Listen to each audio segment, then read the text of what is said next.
All right, and we're gonna go live in 5, 4, 3. Just kidding, we're live now. Welcome back to GGameKnights. This is Wildspace. This is the crew. I'm the DM. Lots of fun things happen here all the time. But tonight we're gonna play some D&D. So hold on to your hats or any other loose articles of clothing, because it's gonna get wild. Anyway, one announcement I want to do for today is that, as always, please get onto YouTube and subscribe. We got a milestone that we're trying to hit, and we're going to give away some dice once we hit it. So those dice are burning a hole in our pocket, and we're ready to get rid of them. So get on it. We've got probably Wednesday Wednesday going on. Playing something, probably Dragon Age Inquisitions, but possibly something else. On Saturday, we've got Survivors Complex. And then next week, a week from today, we'll have the second session of Apocrypha. I think that's what we've got on the schedule for right now. So I think that we can just get going on time almost. So first off, let's find out what happened last time on Wildspace. Last time on Wildspace Z. Wildspace Z! So we were at this dinner party, and it was not quite a dinner party. We killed the evil toad man that was trying to kill us, or more specifically Gwen. Found out that he had one of her sisters chained up in the back room, along with a heck bunch of zombies. The toad man, when he died, there was a little fiery demon hand or something that reached out and just pulled his face in, and that was fun. He left a bunch of cool stuff behind that we took, including an evil book that, when we tried to check what it did later, tried to chomp us all to bits. So we're still figuring out how to deal with that. We found out that there is a big galactic Concord presence in the sector, and we found this information partially in rumors from Jeffrey, the Yeti storekeeper, and also Commander Cooper Cashew. So Concord is doing a whole heck bunch of stuff in the sector. All they told us as civilians is they're currently ascertaining the situation. Gwen can now climb walls thanks to a friend's help. Gwen and Rosh also read one of the books that was slightly less evil from Mr. Toadman about cults and gates and tears between planes, and it may or may not have something to do with the planet we're heading to, which is Planet Gergen, which is where that guy from the ice place told us, hey, I got some friends here. It's not exactly a legal operation, but they need some supplies and they might be dead, so please go check it out. Okay, thanks, bye. And we ended last session going into Lightspeed, and not to tell the DM what to do too much, but I think we may, well, that's where I'm going to leave it. And Bolster almost got eaten by a book. Oh yeah, Bolster almost got eaten by the book because he's small. Happens. Yep. That's it for the recap for now. I can't tell you how many times I've almost gotten lost in a book. Oh my God. Butterfly in the sky. Continue. Well, I think that's a great place to end the session, everybody. No. I think we peaked. Okay, excellent. So the date is year 3211, the first of the third month, and you have all entered into faster than light travel. Everyone. Well, yeah, we just entered in the morning. We'll figure that out later. All right, so you all are probably manning your different posts, and after everything looks like it's going okay, and it's pretty much on cruise control from there out, there's not a whole lot that you need to do. So for the next 4 days, you have some free time to do whatever you would like. So I will open up the floor to we'll just do this clockwise. We'll start with Gwen. or would actually, I know that some of you had some ideas what you want to do. So if anyone wanted to like take the lead, you can absolutely do that right now as well. I would like to talk to Rush. Okay. So Rosh is hanging out in his kind of side solarium that with kind of it's mostly glass exterior where he can see the stars as they kind of are spread and smeared across the horizon. In this speed, weirdly, when you know the typical warp speed look, but when you look at behind you, there's nothing but blackness. When like the light in Wildspace can't get to you when you're moving too fast away from it, so it just looks like there's nothing behind you at all times, almost like you're being chased by the darkness. And it is in this room, in this setting, where Pace shows up outside the solarium. I guess I knock on his door? I still don't understand how these doors work. Or if the knock is like, does that, I don't know. I kind of like the idea that there's a bunch of different kinds of doors. Like some are like hydraulic. Yeah, and then there's like there's one like saloon door and maybe some hinges every now and then. Love it. But it's just kind of like anything that you could use to kind of, like, I'm sure someone has beads in front of their door, that sort of thing. Pace. No, I'm just kidding. Yeah. All right, continue. All right, so I don't know if I'll knock or if it's already open, whatever. I like to think that Rush leaves the door open pretty much all the time. All right. So I guess I'll just kind of like step in. I don't know how tall these doors are. Pardon me, Rush. Do you have a minute? And I think right now I'm probably kind of meditating or sitting on a pillow because lots of pillows, like a hookah lounge in this solarium, I would imagine. And if I can have some creative leeway there, and I imagine Rosh is just sitting on one, no armor or anything, just wearing like the simple white robes, and just sitting cross-legged on the floor, looking out of the window.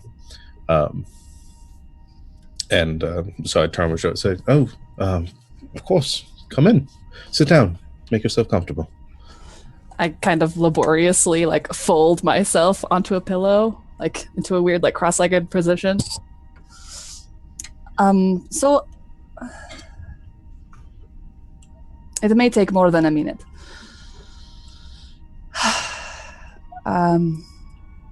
Rosh, I think you're the one I know the least of this crew, and I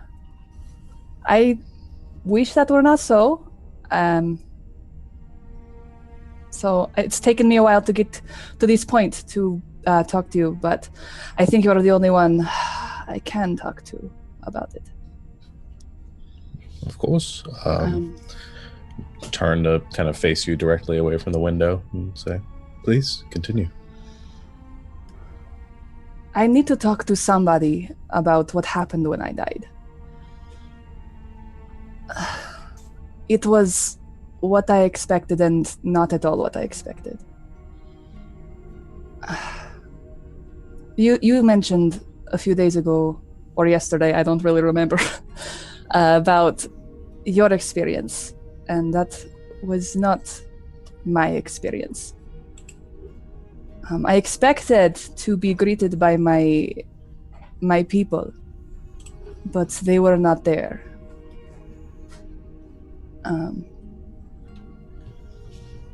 One of my ancestors was there, and she told me about why they were missing. And I've been a bit distant since I returned because of this. It is giving me a lot to think about, because they were taken away. They left our afterlife. I don't know how, I don't know what it means, and I'm hoping you have some sort of insight, because I've tried to think about it and tried to make my own conclusions and decide what to do, and I don't know what to do. So basically what happened is there was a man who opened a gate portal of light, and it was very bright and beautiful, and everyone went through it except for my one ancestor, and they were gone. And then there was darkness and a voice that said it was done.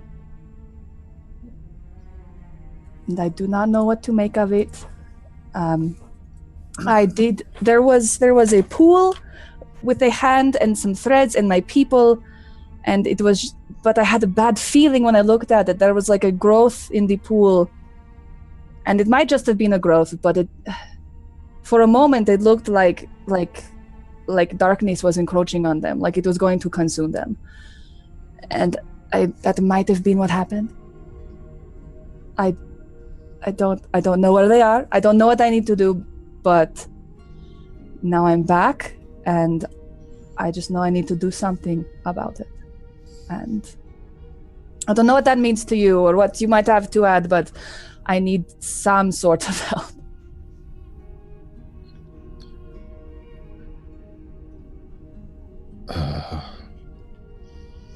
That's a lot to take in. Yep. I agree. You said there were still some of your ancestors. No, just one. Just one.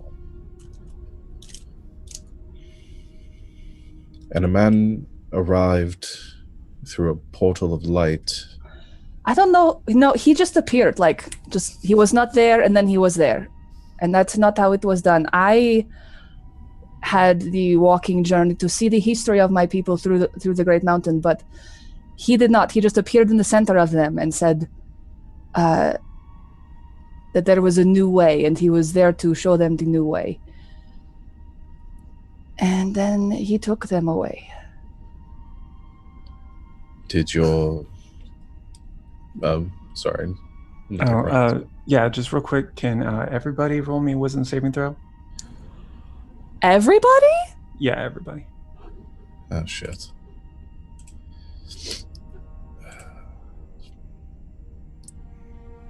Ooh, the ship rolled.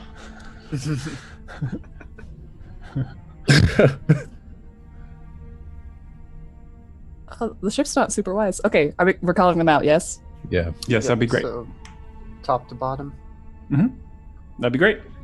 Okay, I wasn't sure if someone was going to call as the ship, but Vincent got a 14.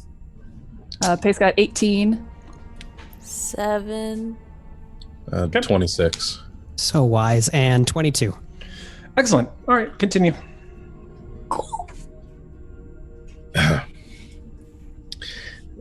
Did your ancestor describe this person? No. She did not need to. It was my brother. Oh. I killed him. Oh. So I guess this is all my fault? Because I sent him there?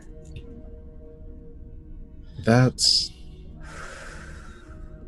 I guess I should ask, who was your brother, and why did they deserve to die? He did not always deserve to die. Maybe he didn't deserve to die when I killed him. But it was the only decision I could make at the time. He was killing people. He was raising planets. He was not the brother I grew up with, so I had to do something.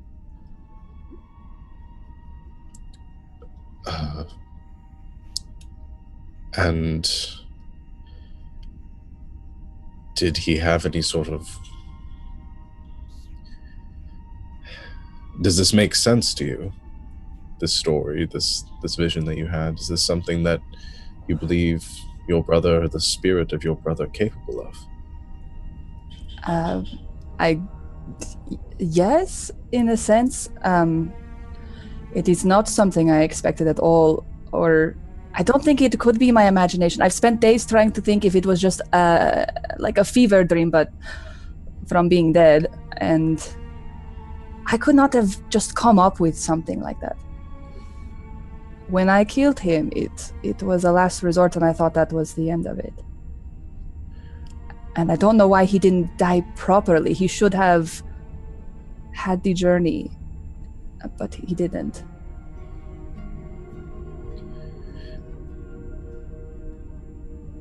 I believe what you're saying, and I believe that this vision that you had was more than just a fever dream, as you put it.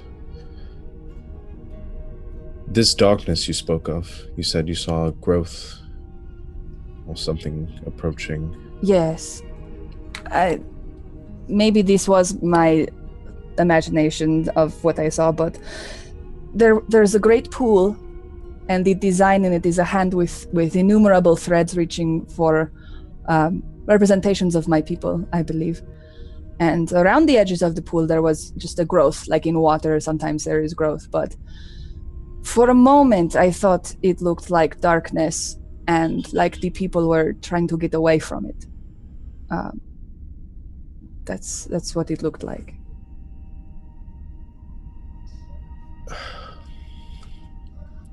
I had a very similar vision.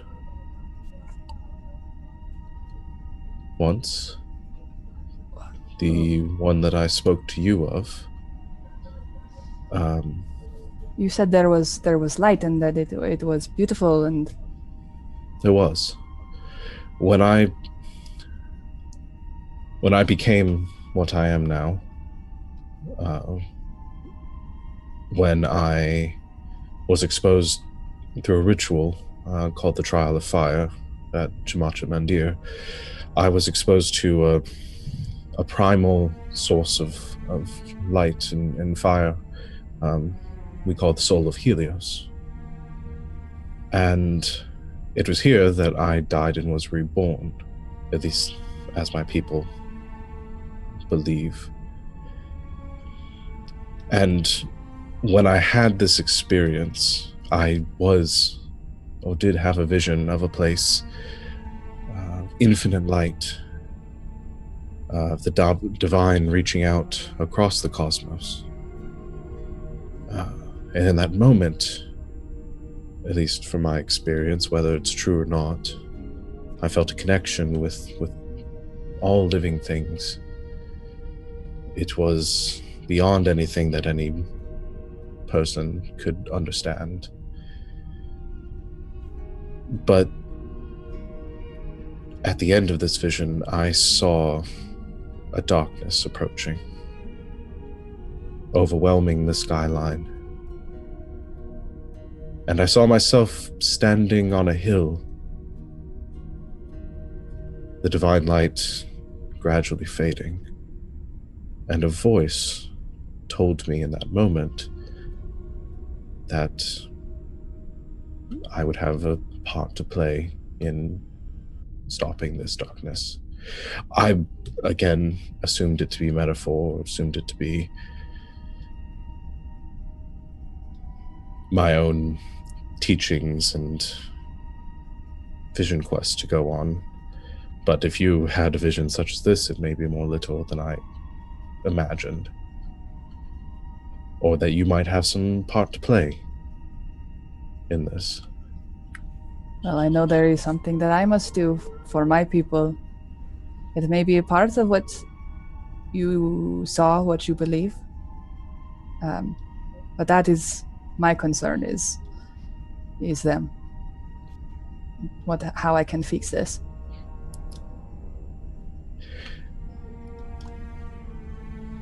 I'd be interested to learn more about your brother and to understand how they might be connected to this. I can try to talk about him, try and remember, but it was many years we were apart, and when we reunited, it was, well, it ended like it ended. We have time. We can go through it. I'm sure I might have some books lying about that might help on the subject, and maybe we can piece some things together, understand your people's connection to all of this. Yes, and the book that you read before about Gates interests me, because I think that may be related to what happened to my people.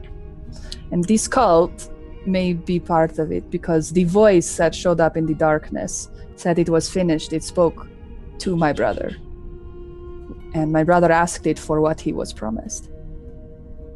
So I don't know what sort of deal he might have made for the souls of all of our people. But I need to get to the bottom of it. Well, I'm here to help. I was brought to this ship and this group for a reason, I believe, and this might be it and might not, but there's no reason for me not to help. Thank you. Thank you. Talking about this was very brave. I do not feel brave. I feel like a child going to an adult to finally apologize for what they did wrong.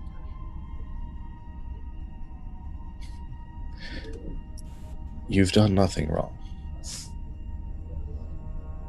It's an impossible situation to handle, an impossible situation to come back from.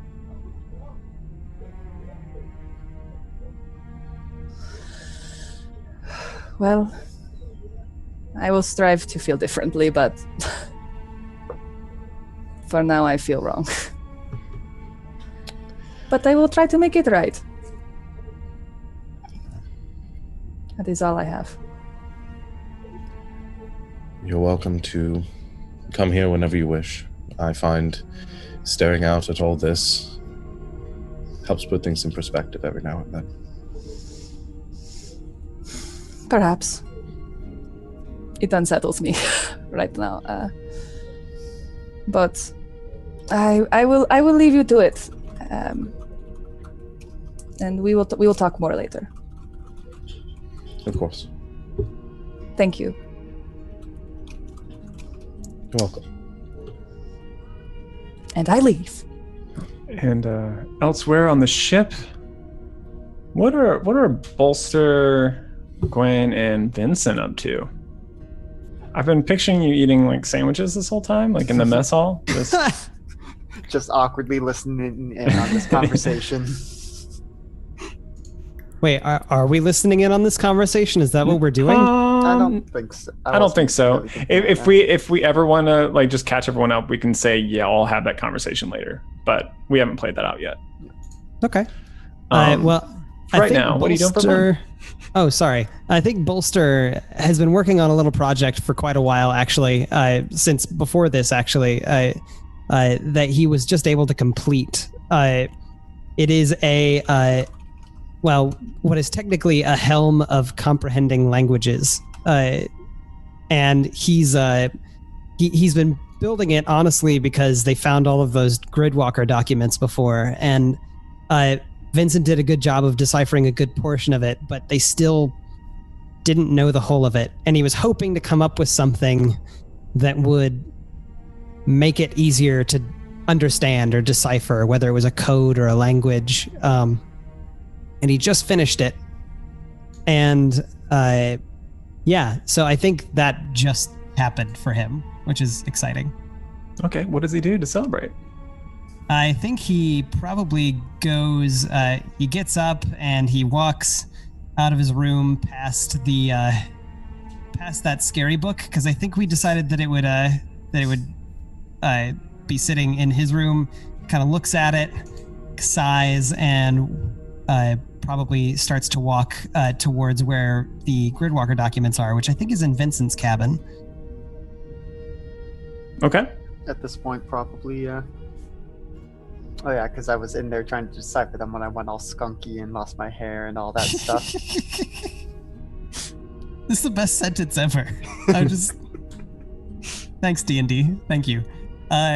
Okay, so yeah, I think he probably walks up to Vincent's door. Vincent, what is your door like? I think it's pretty standard. I almost want to say that he's started like bedazzling it with some of his work, but he's probably more tasteful than that. But there might be just like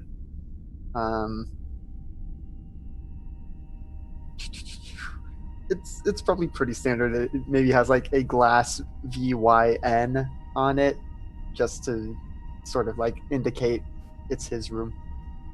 I like it a lot. So yeah, I think he walks up and he knocks and he's like, Vincent, you in there? Yep, Bolster, just working on some little trinkets, and I would be just in my room doing, because I still don't have like a full-sized furnace. I can't do a whole bunch, but I can still do like little pendants and other sorts of small glass work. Awesome. So I think Bolster comes in and he's like, all right, I got something to show you. I've been working on this here deciphering device. I haven't really named it yet or anything, but I thought you and I could test it out here on these documents. What do you say? Sounds like a good idea to me. Gave me a bit of a headache last time, and well, anything we can do to understand them more would be beneficial. All right. Well, here goes nothing. And I think he kind of holds up his arms. His little bracelet things kind of flip open, and this kind of screen comes out in front of him.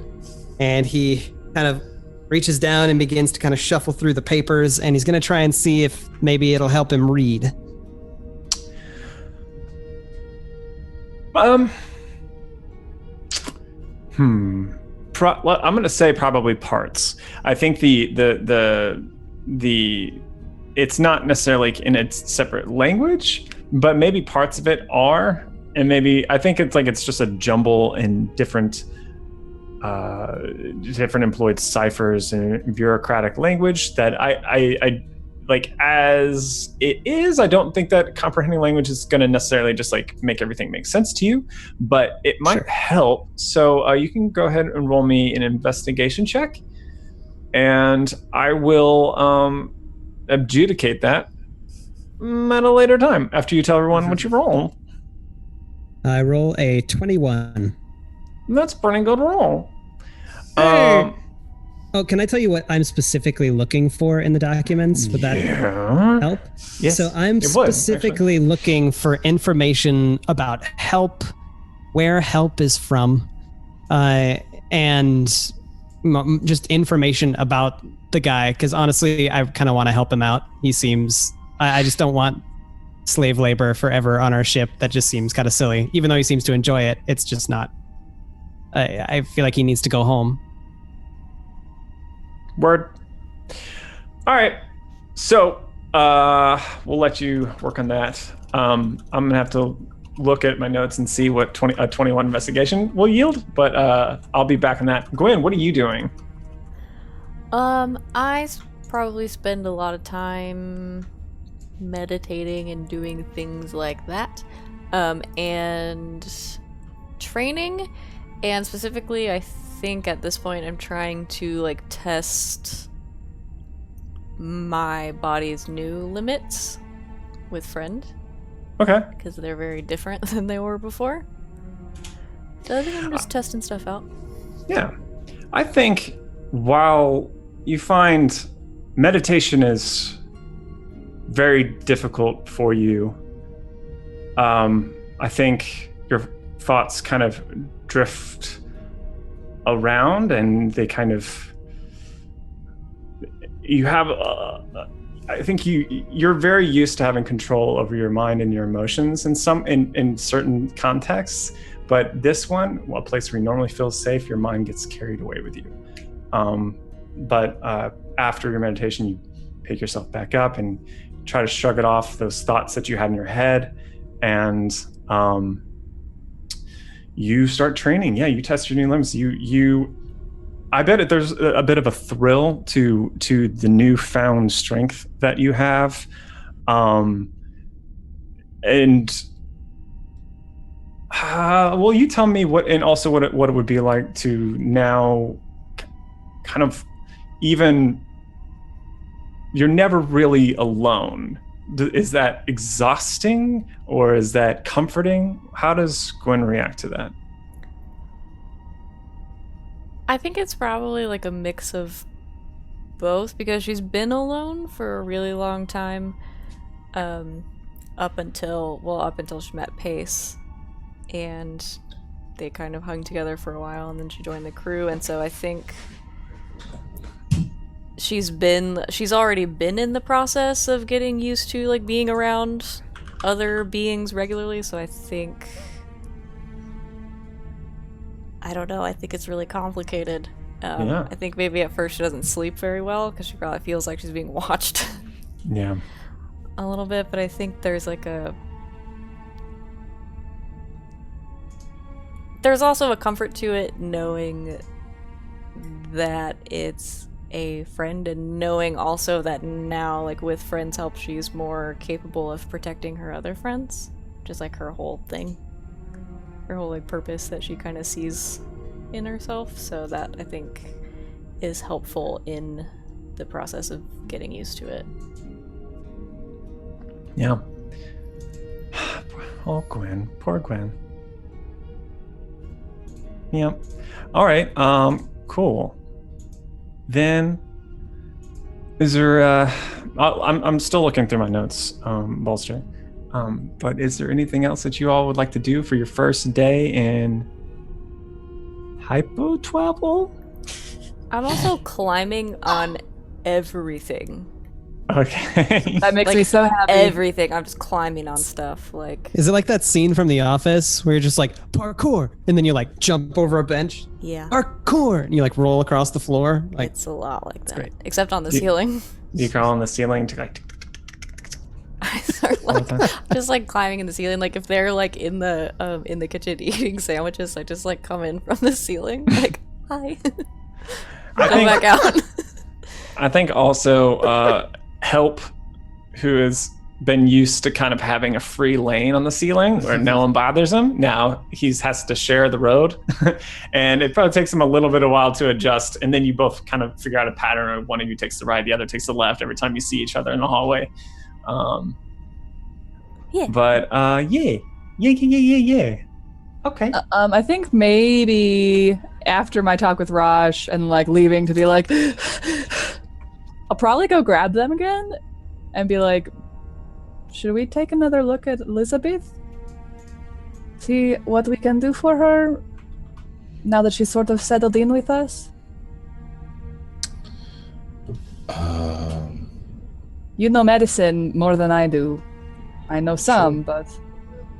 I suppose that's a good idea. Let me grab my supplies and I'll come help. All right.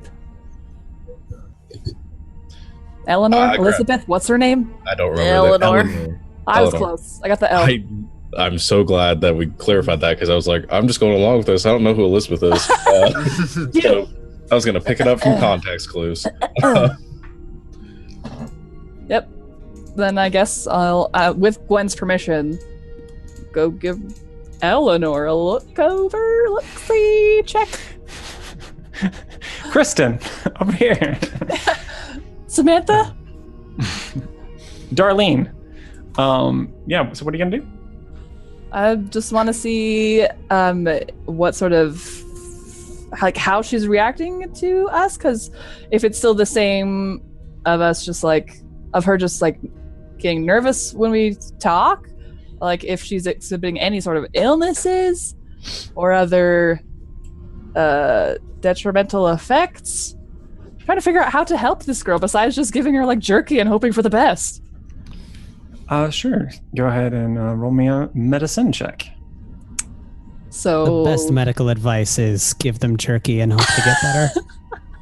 So I guess I'm hoping that by bringing Rash over here, one of us can do it with advantage or something. Okay.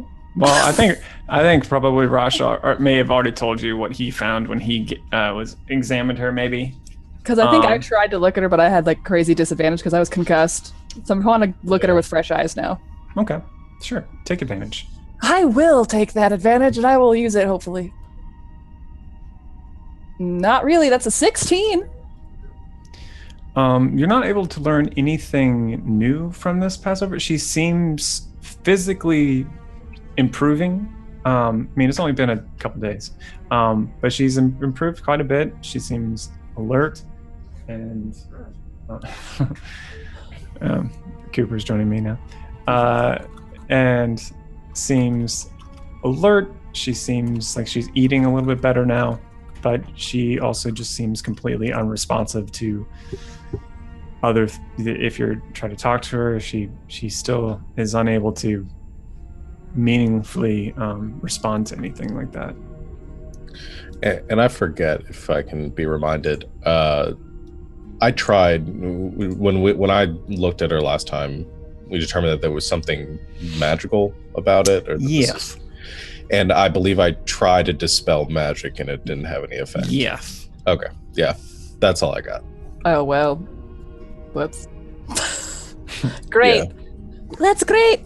But I'd still like to, Great. while she's looking over her, is try to at least help out in any, like, because I know she's still malnourished and kind of beaten up from everything. So just probably, if Gwen is there to help, I know Eleanor wasn't a huge fan of me last time we spoke.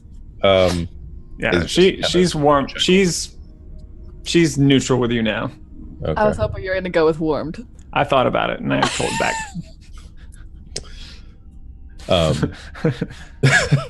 Just giving a checkup then and making sure that her condition is improving and that she has what she needs. Okay, I'm satisfied by that.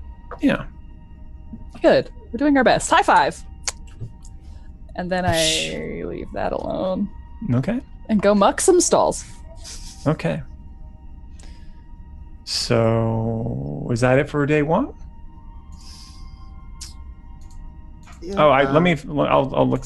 Tell me what you're thinking, Vincent. I gotta look up these notes. Just in the past, we've rolled a glasswork check for how many trinkets I'm able to make or something. In a day. Yeah. What do you want to make today? I think still just more pendants, because that really is about all I have the equipment and materials for. But at some point, I will attempt to actually sell them and make some cash off them, which is essentially money for nothing, because I can just go and pick up sand off the ground and then turn it into jewelry. Nice. But a glasswork roll. That's an 11. Okay. Because of your experience, that's enough for you to be able to make a competent pendant. I think you're probably not thrilled with the result, though. I think it's always trickier when you're doing these things in hyperspace. There's something about the physics and gravity that the glass doesn't work quite the same way. And you've learned how to compensate that for the most part, but still quite tricky, and the result's temperamental. But I think you're able to make one pendant that you're fine with. Mm-hmm. Maybe 2 or 3 other ones that you kind of probably re-melted down. Sounds good. Yeah.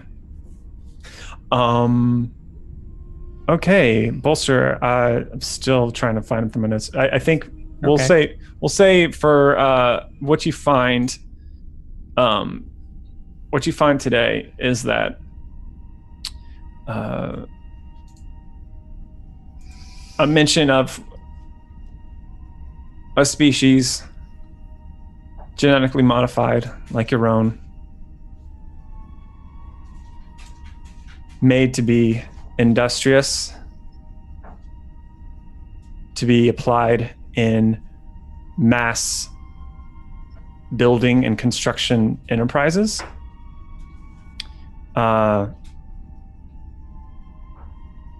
There are mentioned that they are prized for their for the low overhead that they represent.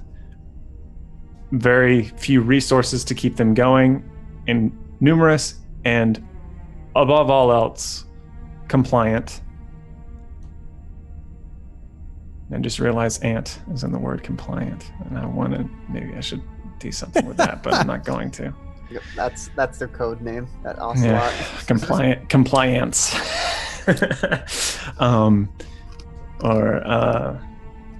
And yeah, I think that's all you can get for today. But you don't have a name, you don't have a location. You just kind of know how they're generally used. Okay. That's good to know.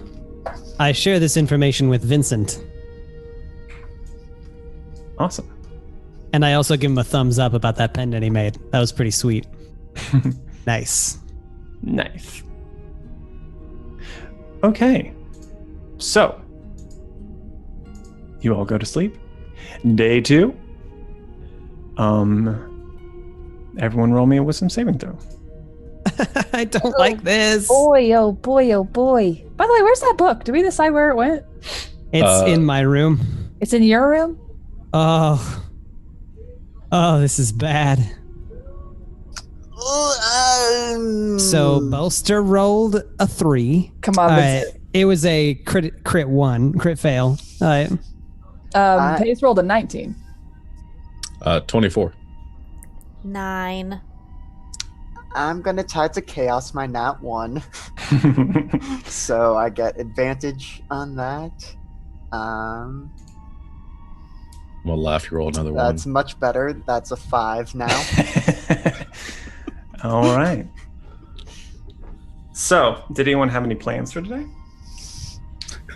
Does it matter? Why are you Did asking you? now? Did you previously Are we have plans? not Because dead? now they're out. This is now. Come on, what were your plans for today? I was just probably going to tend my aminals. Okay. Try and get back to being my normal self, because I've kind of been hiding taking care of my animals since I came back from death. That's all I got. I was gonna ask Glenn if she wanted to spar. Oh, sure. Yeah. Can I adjudicate?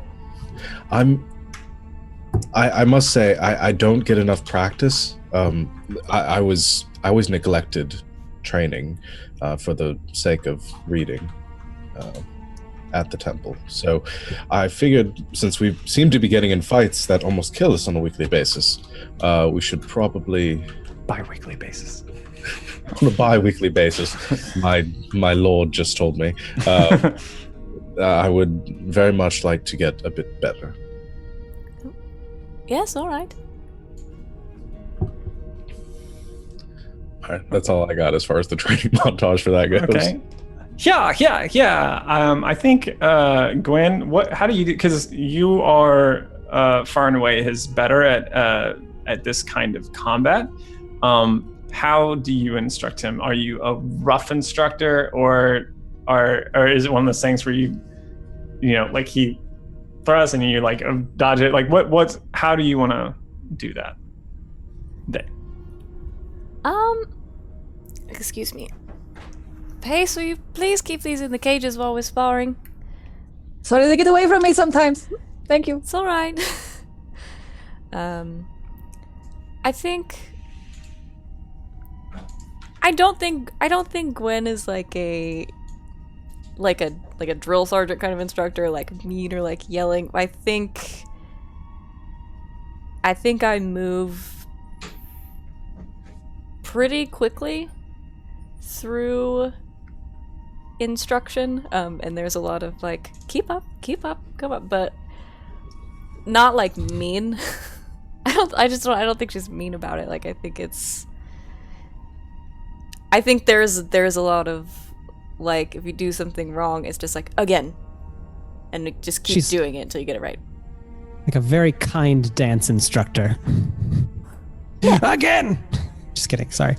Yeah, but I think it's a very calm. I mean, she's a very aggressive fighter, which I think goes against her like behavior and instruction style a little bit. So it might be a little confusing at first. But I think she's also like taught a lot of people how to fight at this point, so I think it ultimately works. It's just a little unconventional. I fear you're better with a spear than I ever will be. I appreciate it, though. I'd like to do this more often, if you don't mind. Like I said, I just feel like I should hone some more of my skills. Of course. Anytime.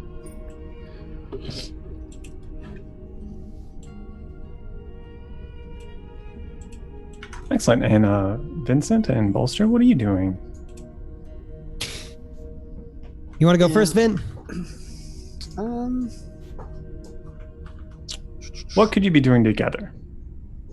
Oh, together. I was gonna say checking in with help, seeing what help they might need if I need to rework any of the glassware throughout the ship. Check on that. You know, Okay. Vin, I think I could actually help you use your help with something if you got the time. So, space. Well, I haven't spent most of my life in space. It's very scary, and you know we're here in this tin can, and you know if something were to hit the side hard enough, we'd all just go flying out into nothingness, and that's just a little bit scary for a little guy like me. So I want to come up with a way to make sure we don't go flying out of the ship when a hole gets punctured in it. And I was wondering if maybe you could help me out with that. I think I come up with a plan that is kind of a tether that runs along the inner hallways of the ship. That maybe when we get into fighting type situations, people can like clip onto it to where if there is a rupture, you don't get sucked out immediately, like you're kind of hooked. That's the idea. So I think I want to work on that. So it's a Knights of Sidonia type thing for those who get that reference. I mean, I can help it. I don't know how much my glasswork skills will have to do with it, and also don't know. We'd have to check and scrounge around and see what materials we got left over, but this may be a project for the next time we make a port at a major location. Maybe so. But I appreciate any help you can give anyway. Sure, can do.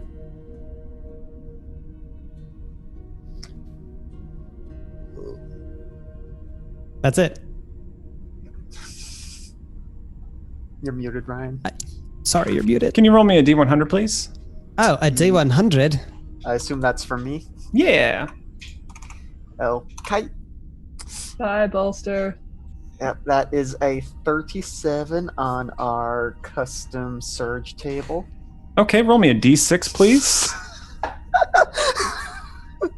Oh, this is gonna be a good one. 6. Okay, so, Bolster, Face, you get Before- some new friends. maybe. before you and Vincent appear out of the sky, floating around you, 6 jellyfish-like creatures with eyes that wave around, and they seem disoriented. And as soon as they lay eyes on Vincent, they begin to like float backwards, bouncing against each other and on the wall. And they slowly kind of like just swim through the air. What are they saying? I don't know. Pace, we got some critters here. Oh, are you wearing your helmet right now? Well, they're kind of like bracers, but yeah, same thing. Okay. All right. What they're saying is, Holy shit!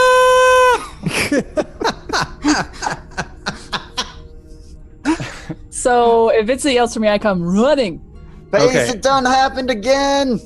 okay. And as you arrive, you see these jellyfish creatures that they kind of, right before they come to you, they vanish. Just like last time. Gosh dang it. I wanted Yeah, to say hi this time. maybe one day they'll stick around long enough, but whenever they show up, they just don't seem to be fans of me. Maybe I did something to them in a past life. I don't know. Wait, Well, this has maybe- happened before? Well, yes, but like maybe. What in the world is going on my ship? It's my ship now. Oh my goodness. Okay, well. I'll just wander off.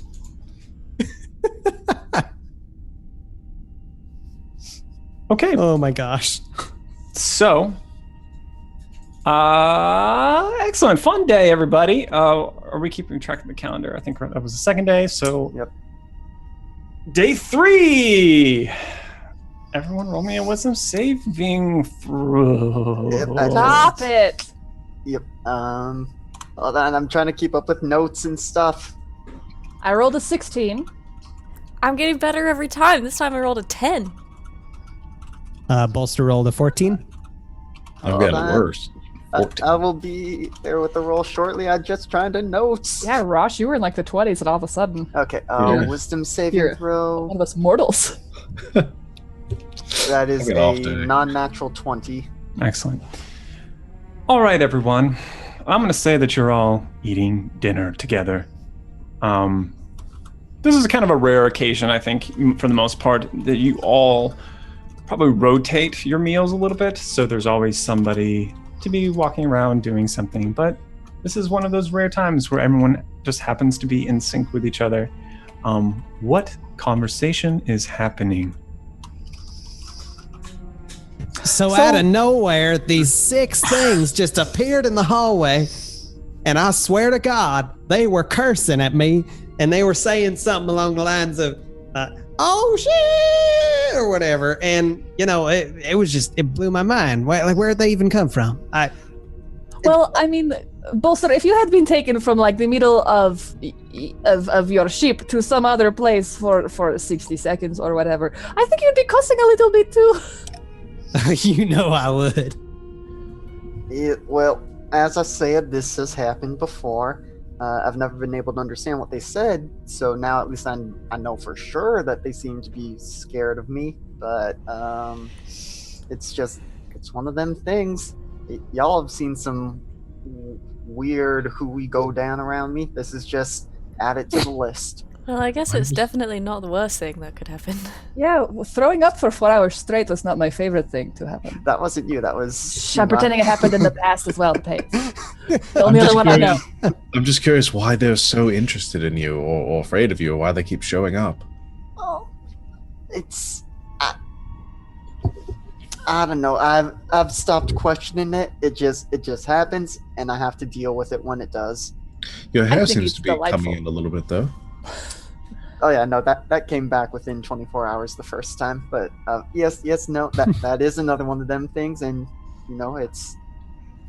I've learned that I can't count on that for a good haircut because it doesn't last. Well, next time you summon them, maybe hold on to them for a little bit longer if you can. I mean, maybe we could leave them with a parting gift. I wonder if it's the same 6 every time or the same ones. Oh, those poor creatures. One of their internal If monologues it's- is, "Oh no, not again." It's Like the same bowl of ones every petunias. time. Yeah, like the petunias. I'd like to leave them with something before they go next time. Well, I mean, I can't tell you what's gonna happen when around me. It's just You should you all keep some know this. pendants with you. some. Some little Pendants? trinkets. Yeah, like Oh, the yeah. glass things you make. It's like a little gift. You just hand it to them. Or Yeah, but advertising, wherever They they don't go. seem to want to come near me ever. But I'll keep it in mind for next time. You just throw it. It'll be fine. Just throw a glass thing at them. It'll be all right. Okay. Yeah. So that's conversation. And cut.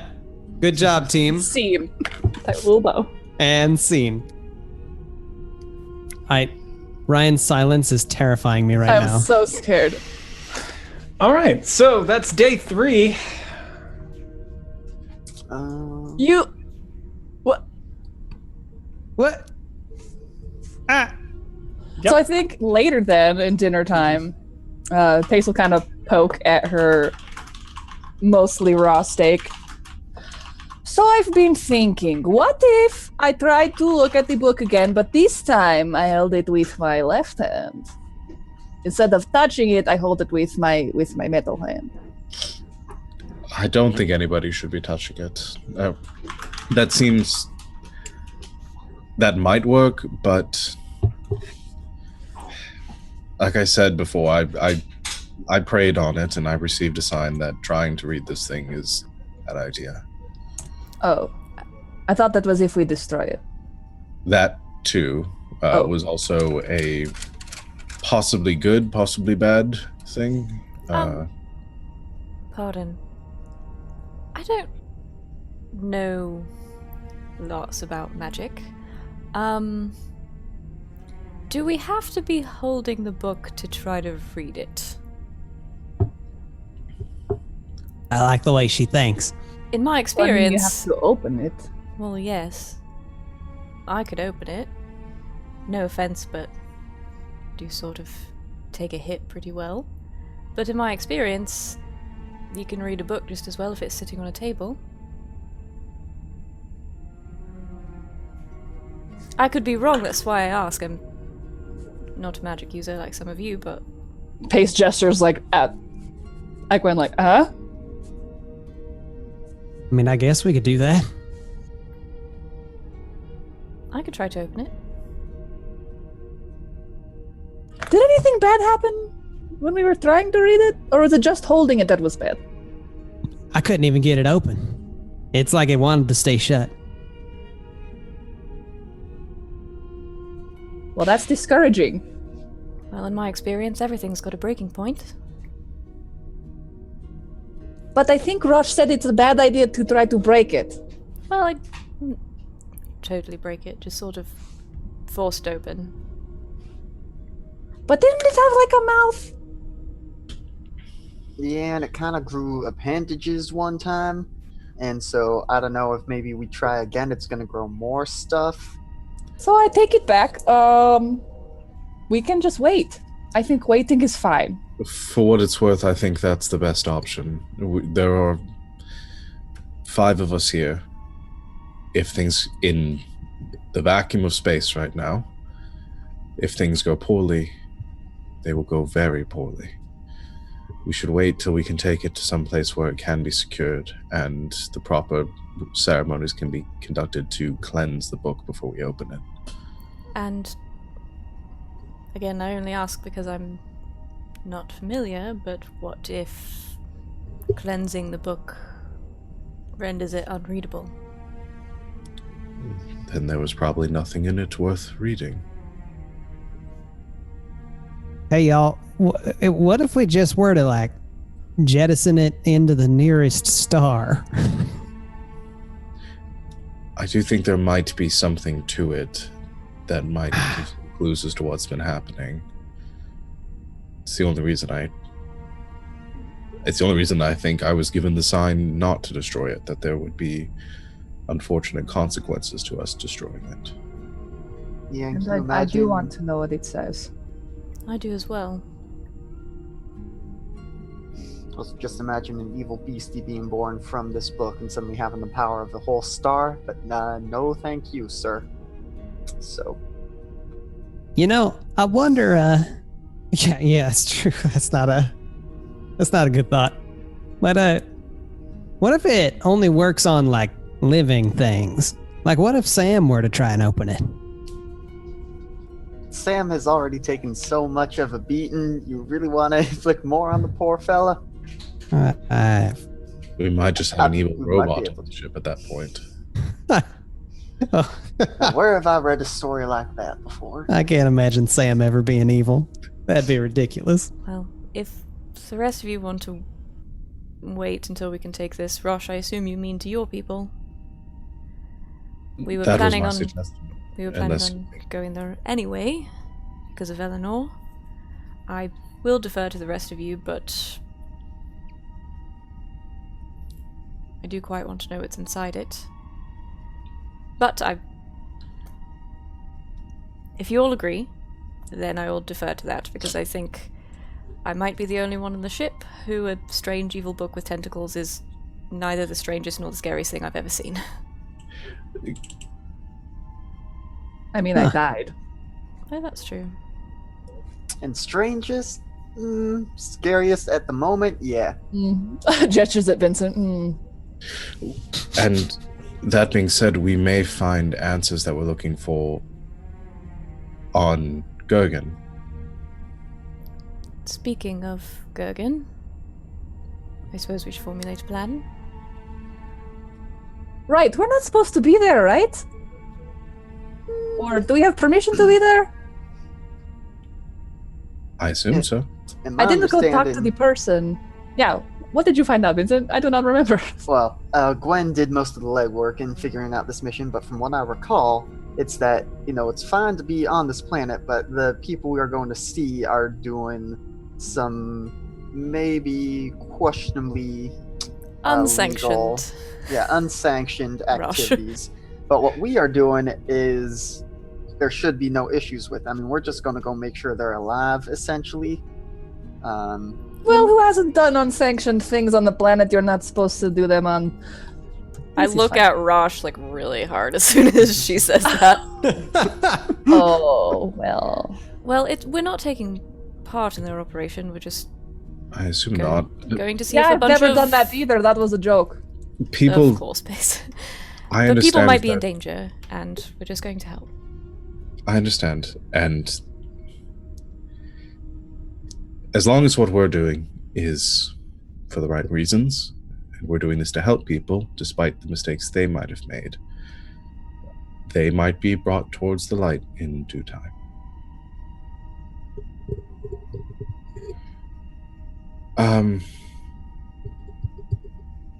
I'm sorry. I need to get some rest. I'll be in my solarium if anybody needs me. Good night. Good night. Can I inside Nah. check Rosh? Do. I will. That's a 15. I just want to make sure you're not upset at us. And we're not making you upset and sad. Rosh, are you upset? Not very good at hiding anything. So, I mean, Yeah. probably a little bit. You probably got to tell that they were a little bit uncomfortable with the conversation. And we're just trying to clear their head. Probably, maybe a little bit uncomfortable. You gather from their posture. Okay.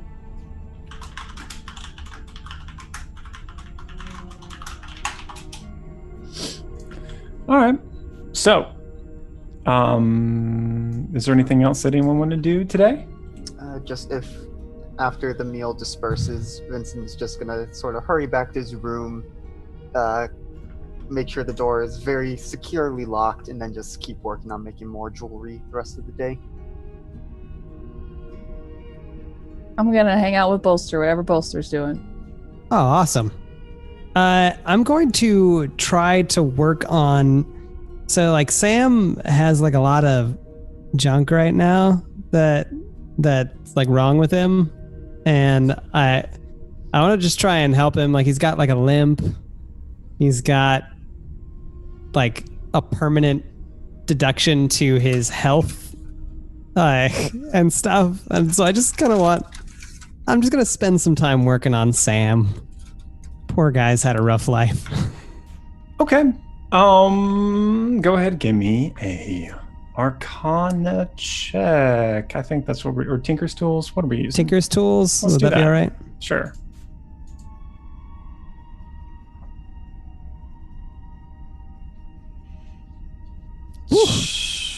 I rolled a 30. Is that enough? Yeah, I think so. Jeez Louise. Okay. I do one thing. Okay. You invented a new sentient life form? Okay, so you unfortunately with that roll you are not able to get his hit points back. The issue with it is not mechanical in nature.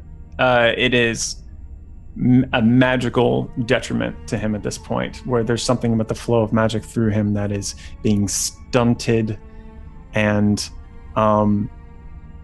it will require magical means to restore it, greater or lesser, that sort of thing. I mean, more or less. That's what I meant to say. Yeah, that makes sense. And Yeah, I know what the problem is, buddy. I know what it is. All right. Coolly. Oh, all right. Last day. Yeah, by the end of the day, you will arrive at the planet. But for right now, let's just go to take a sleepy poo, nap, wake up, and one more round of wisdom saving throws, please. I'm not scared. You're scared. There gonna be questions later. Natural 20. I'm getting better every time. 13. I'm gonna try to chaos that 3. Okay.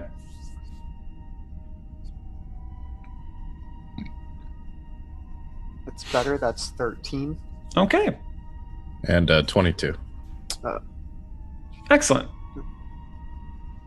All right. Good morning. What are you doing?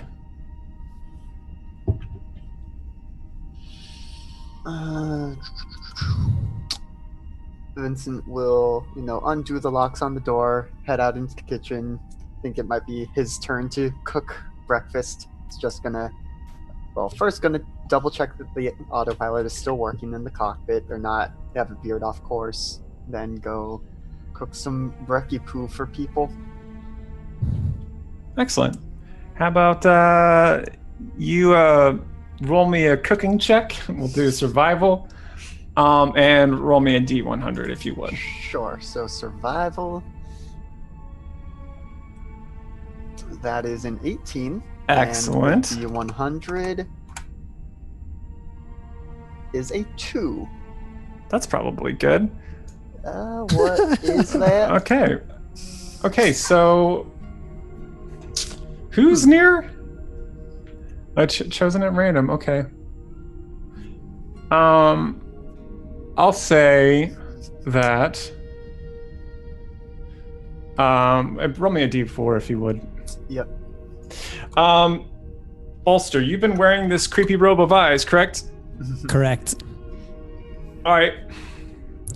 So, you're kind of walking through the halls, and you're kind of, at this point, probably a little bit used to being able to see in every direction, and probably makes you feel much more secure, perhaps, being a skittish little mouse person.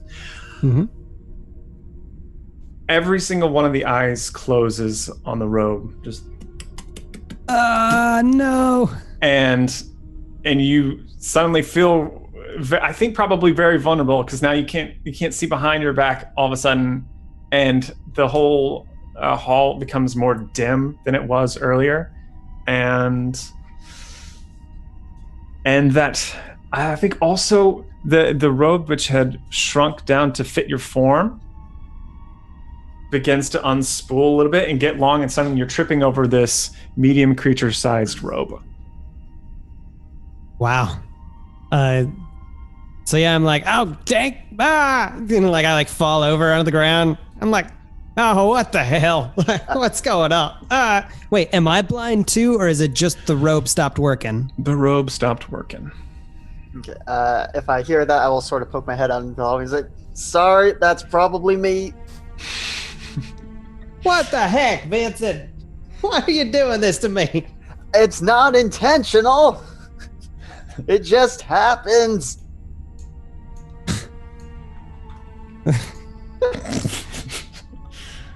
Thanks. And then I go back to cooking bacon and eggs.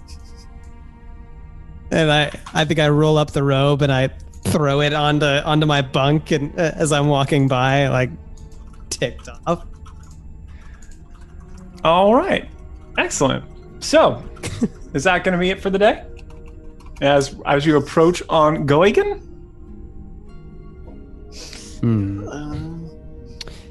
I think Bolster is going to... he's going to try to sneak some food into his bag, kind of outside of the normal rations that he would normally get. Okay. Just trying to get more rations. Mm-hmm. Okay. Speaking of, if someone can roll me, do the math. I think we're 60 rations down on day 4. I thought we did 12 a day, so 12 times 4 is 48. Should be 48. Well, I thought we were up to 15. We're not up to 15. Are we? With because I thought it was. Oh, because Eleanor's there too. Eleanor's so there. That would be 13 a day. Where does anyone have the Arcturus sheet up? I thought we had this. I just pulled it up. We didn't. Hold on, I'm trying to see where it's. What's your zoo? What's your zoo at? My zoo does 5 a day. All right. Okay, I might have done the math wrong then. 11. So yeah. Okay. And Quintus 2, 6. Okay, yeah. Never mind. It's just 12. Sorry, I thought it was 15. So 12 a day at 4 days. Pace, we're gonna need to spend some time stocking up on this planet. Hopefully they've got edible stuff. Yeah, you're telling me. I'm ready. It's about time we go to a planet with trees. Okay. Let's see. So we're now down to 89 rations as of 3/4. Okay. Minus 1 extra one that Bolster just nicked. Didn't even have to roll for it. I'm We're down that to sneaky. 88. How dare you? Oh, I All right. dare. Actually, go ahead and roll because that'll be more fun. All right. Stealthing it up. Here comes the roll.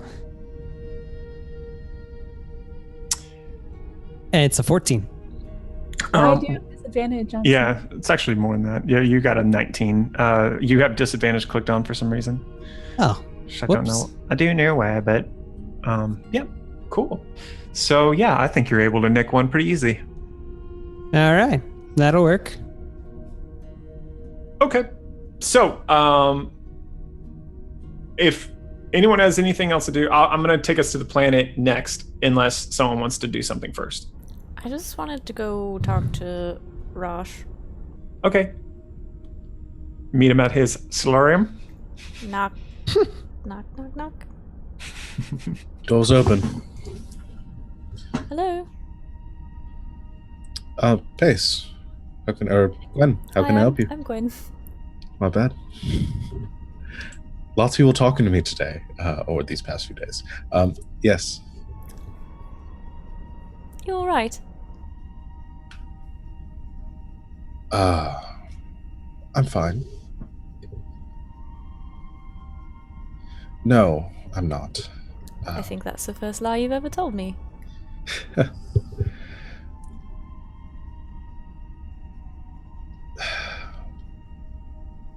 How are you feeling right now? Alright.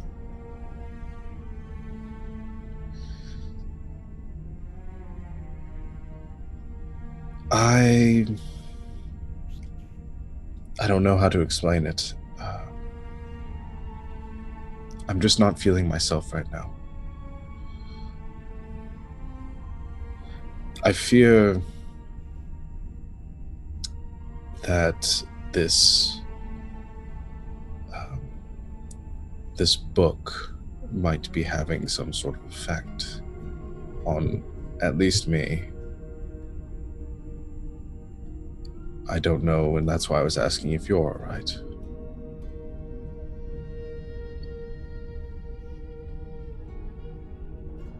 What do you think is happening? I don't know. I've been having thoughts.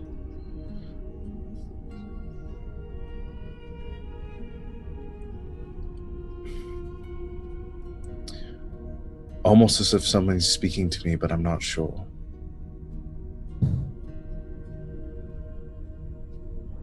I think I understand what you mean.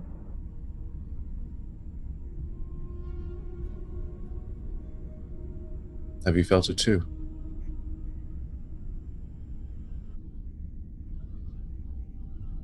Yes.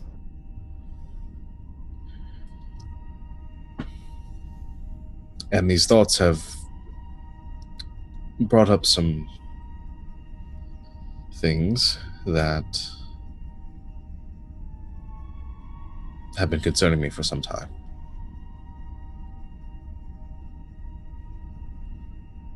As I'm sure is the same for you.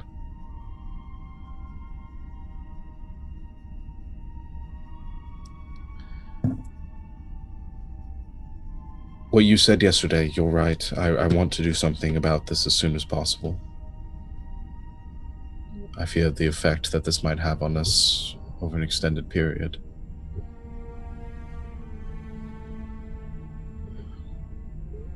We should speak to the rest of the group about this. See if they've been having the same feelings.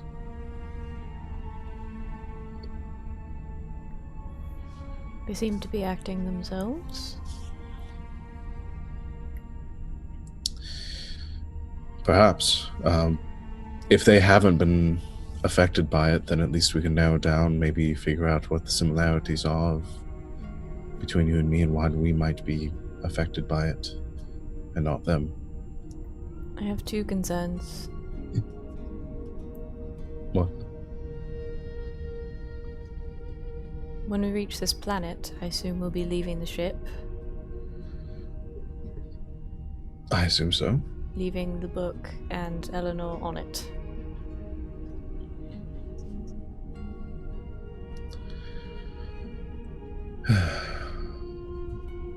I see what you're saying. Don't know if it affects her because she won't speak.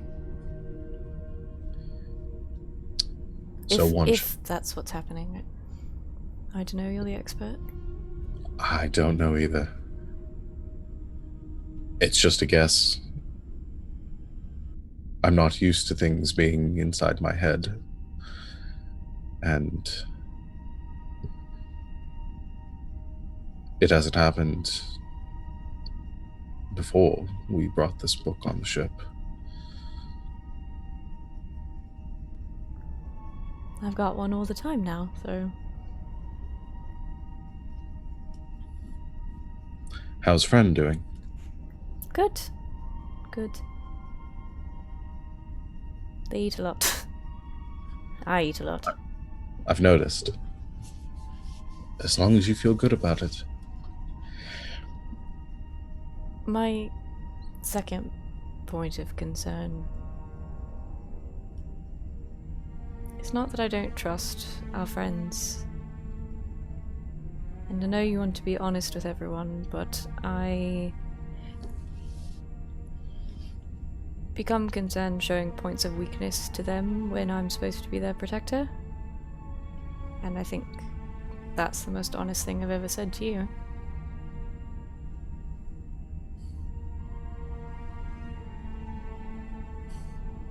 I'm sure you know what I'm going to say. I know. Tell the truth.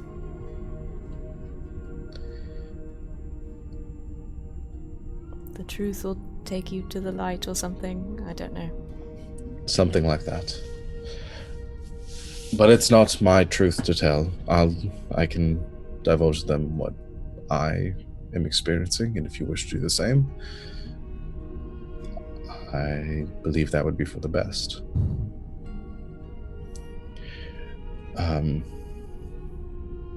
But I believe that we should speak to them about this, because what the voices or this thoughts that I've been having are telling me is not to trust them.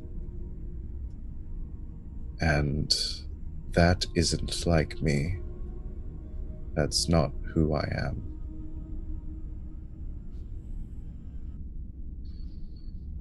All right.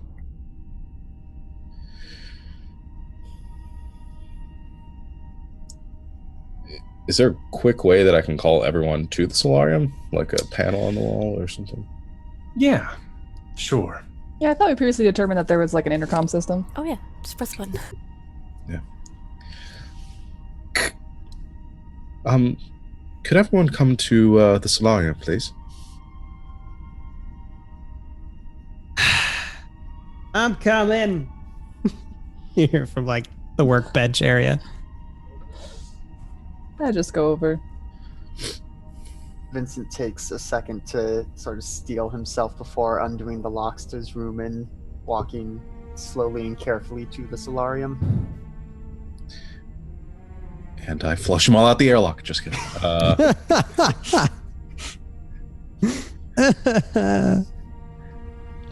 guess when everybody arrives, I would, for the sake of time and brevity, probably just say the same thing I said to Gwen. And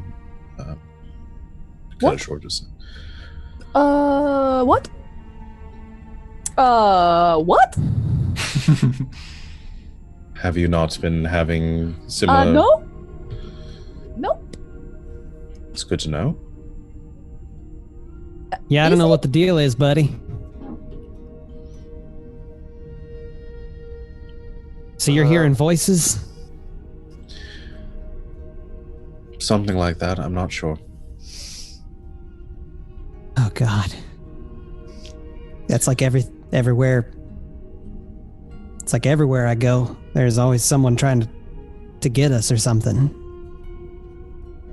Like, I don't know, like we're cursed. We're unlucky or something like that. So maybe it's me. I don't know. Maybe it's me. Maybe I'm here just,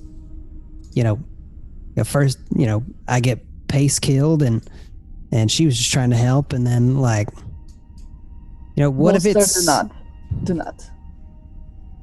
I mean, I'm just saying, like, none of this stuff happened to you guys before.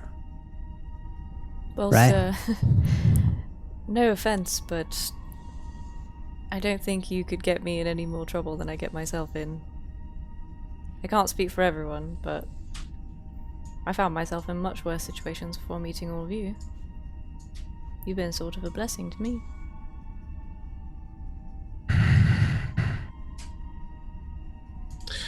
Well, if nobody else is experiencing this, it could be something tied to me, tied to my faith, as an antithesis of this dark thing that we brought aboard the ship. I'm not sure. Has Gwen said that she had it too, or just Rush? Just me. Okay. Well, I ain't been hearing no more voices than usual. Nope, definitely not over here. Insight check. 23 deception. Well, shoot, I'm gonna do my best. It's a 22, Oh. gosh. Oh, that was close. And you do have inspiration. gifted to you by Ravon. I'm going to try it. Thanks, Ravon. I kind of want to give you a D6 instead of an advantage, but yeah. Okay, go for it. Mother of You tried. All right. Yeah, so what he said? Specifically what he said? Yeah, you got a pretty good sense of, yeah, he's telling the truth. I mean, you're suspicious because that's what you are, but you can't, his face, he just has he seems very calm and collected. It doesn't seem like he's hiding anything. Fine.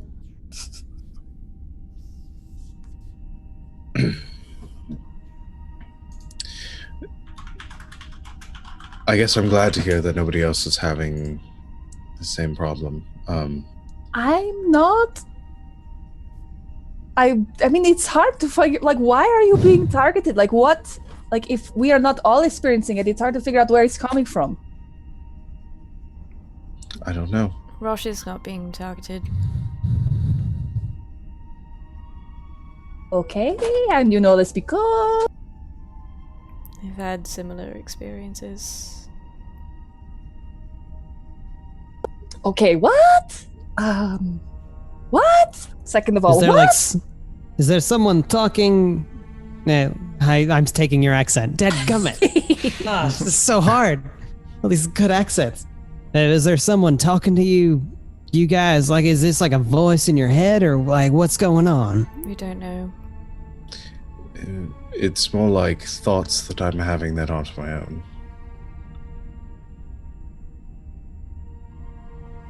I think at that moment, kind of Bolster gets a little quiet and kind of he furrows his brow and he kind of looks at the floor and he says something along the lines of, confound, and I don't know, maybe I've been having it too, but What? I don't know. I've just been. My mom would tell me I was being ornery, but I don't know. I just been. I guess I've been worrying about you guys a lot, about how I affect you guys. Getting Pace in a dangerous spot, and just. Bolster, I did that to me. I made a bad choice and I paid for it. It is not your fault. Your bad choice was sticking with the wrong fella, No, that is not true. That is not true. they wouldn't be coming after you if I weren't there. Sure they would. I've done plenty of things. I don't know. Well, that. I look at Vincent just like, what do we do? I mean, I will admit to give him a pass. I think I would know if I were hearing voices, and I'm gonna say I'm not hearing voices right now. That is a very reassuring answer. So, Raj, I believe you have a point. This did not happen before the book. None of you had a good feeling about the book. I did not have a bad feeling about the book. I am not having any bad thoughts.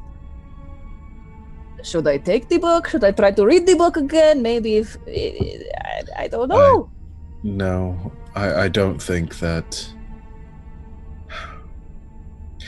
If the worst that it can do is prey upon our insecurities and the doubts that we have, then all that we need to do is take the forward path. I worry that that's not the worst it can do. It's only been a few days. And if that is the worst it can do, that is very, very bad. Each of us our strongest enemy. And what we tell ourselves is the thing we have to hear the most. I think at that moment, you hear a chirp from the console as there's a proximity warning as you approach on Gurgen, as the ship begins to come out of hyperspace. And as you all are standing in this solarium and the smeared light begins to congeal into separate points as you slow down, and soon you feel kind of a lurch as you return to real time, real space, and you see just trillions of stars glittering out on the windows around you as a planet in the distance, swirling in gray, begins to arrive closer and closer. Which is a good time for us to take a break, which we're gonna do now, and we'll be back in 10 minutes. So, see you soon, Internet Champions. Experience the drama of Wildspace in 10 minutes. See you soon. And we're back because Kitty Cat just summed us. So we came back. So do we have any announcement? First off, thank you all for using our store in chat. We've been getting some cool stuff such as like inspiration, and I think we also have an NPC name that's in the bag for this session if we get there. But yeah, so lots of fun stuff. Thank you for joining us once again. There's a lot of announcements at the beginning of this video or stream if you missed them. I'll probably repeat them at the end. But always, I don't think I said follow us on Twitter. That's where we talk about everything that we do. Just go there because it's awesome. But last where we left off, the crew was having a conversation. Jim, sorry. Sorry, someone said hi.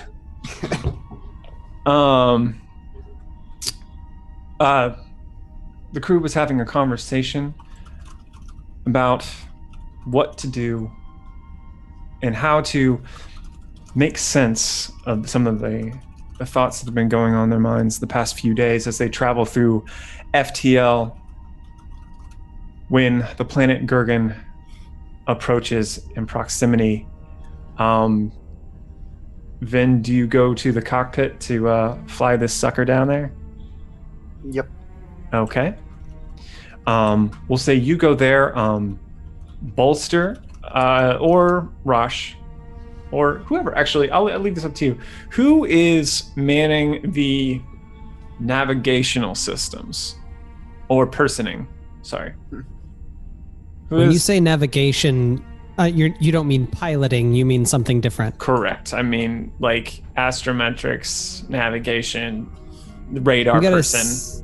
I'll say Bolster. Okay, never mind. Or Pace. Or Pace was raising her hand, so It's I'm going okay. to If you defer. got it, you got it. I can man the turrets or whatever. If No, you... I'll be on the engines. Don't worry about it. Yeah. Take care. Okay. Yeah, I think that's probably for the best. Okay. I think Pace is more equipped to do this than Bolster is anyway. Okay. So, can you give me... What did I say this was?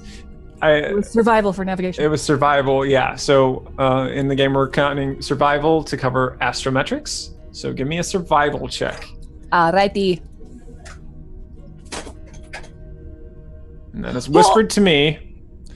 Oh gosh, that's a nat 1. It is. So, yeah. Total of 7 though.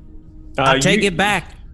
You... It's been a while. I was dead last time. I mean, I've died since I did this last. So you are fiddling You're with gonna like be dead again soon. the knobs, trying to get this signal, some sort of signal, some sort of response from the facility that is apparently down the planet somewhere. But you can't get anything. You keep trying different bandwidths and nothing's matching. And I saw the planet. I know we are approaching a planet. Why can't I find it?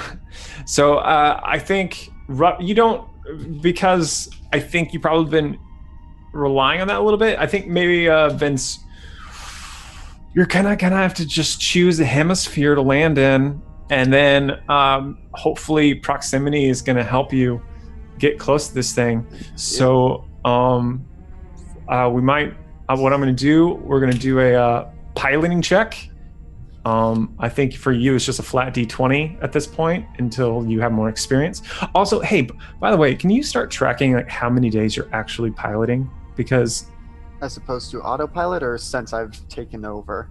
let's just count. Let's count autopilot days too, because let's count those. Mhm. I don't know what the right number is, but at a certain point, I'm gonna give you proficiency. But yeah, just start tracking that in your sheet somewhere. Mhm. And once I have a number, I'll tell you, and so you have something to work towards. All right. So give me, roll me a d20. Mhm.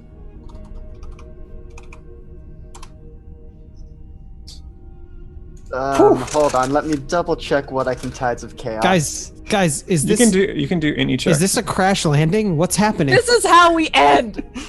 I believe, yeah, Not with the any whisper, but ability with check. the bang. So I'm gonna Tides of Chaos that 2, and hope it's something better.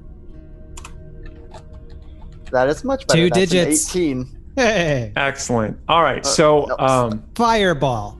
I'm just kidding. I'm as sorry. you dip the nose of the Arcturus down, the ship begins to shake violently as you all enter into the Gurgan atmosphere. You begin to dive lower and lower through a dark gray blanket of clouds, a sea really of roiling clouds that completely cover the planet's surface. And then deeper you dive until at last the clouds swallow you in a flurry of hail and rain that pelts the hull of the ship. And I have sounds for this. I don't know why I'm not using it. Oh, this is the best! Vincent, you struggle against the controls, and for a second, you feel like you're about to lose it, but a surge of magic flows through you, and almost with this sort of supernatural ability, you're able to maintain control of the craft and continue on. You dive deeper and deeper, and the Arcturus begins to tilt, the heavy atmosphere and buffeting winds making it difficult to control your heading. And for hours, you fly above a vast ocean. Oh, I did not listen to the whole song. I don't. I'm gonna turn it down. Is there a fight now? Is that what's happening right now? This is how Vincent flies, cranking up the heavy metal. Yeah. I think let's just keep it. Let's keep it in universe. I think just evasive maneuvers. You almost lose control. And you're like, just like you just go full on metal, and then the craft corkscrews down as you plummet down, and then right before you hit the ground, you pull back up and sending up a spray of ocean water as you pass through the clouds to an actual ocean as rain is falling down on you from above. Can I get another survival check from Pace as you break the cloud line? I'll sure give it a shot. That's too much music. That's an 8 off of a 2. I improved by 1. All right. So here's the deal.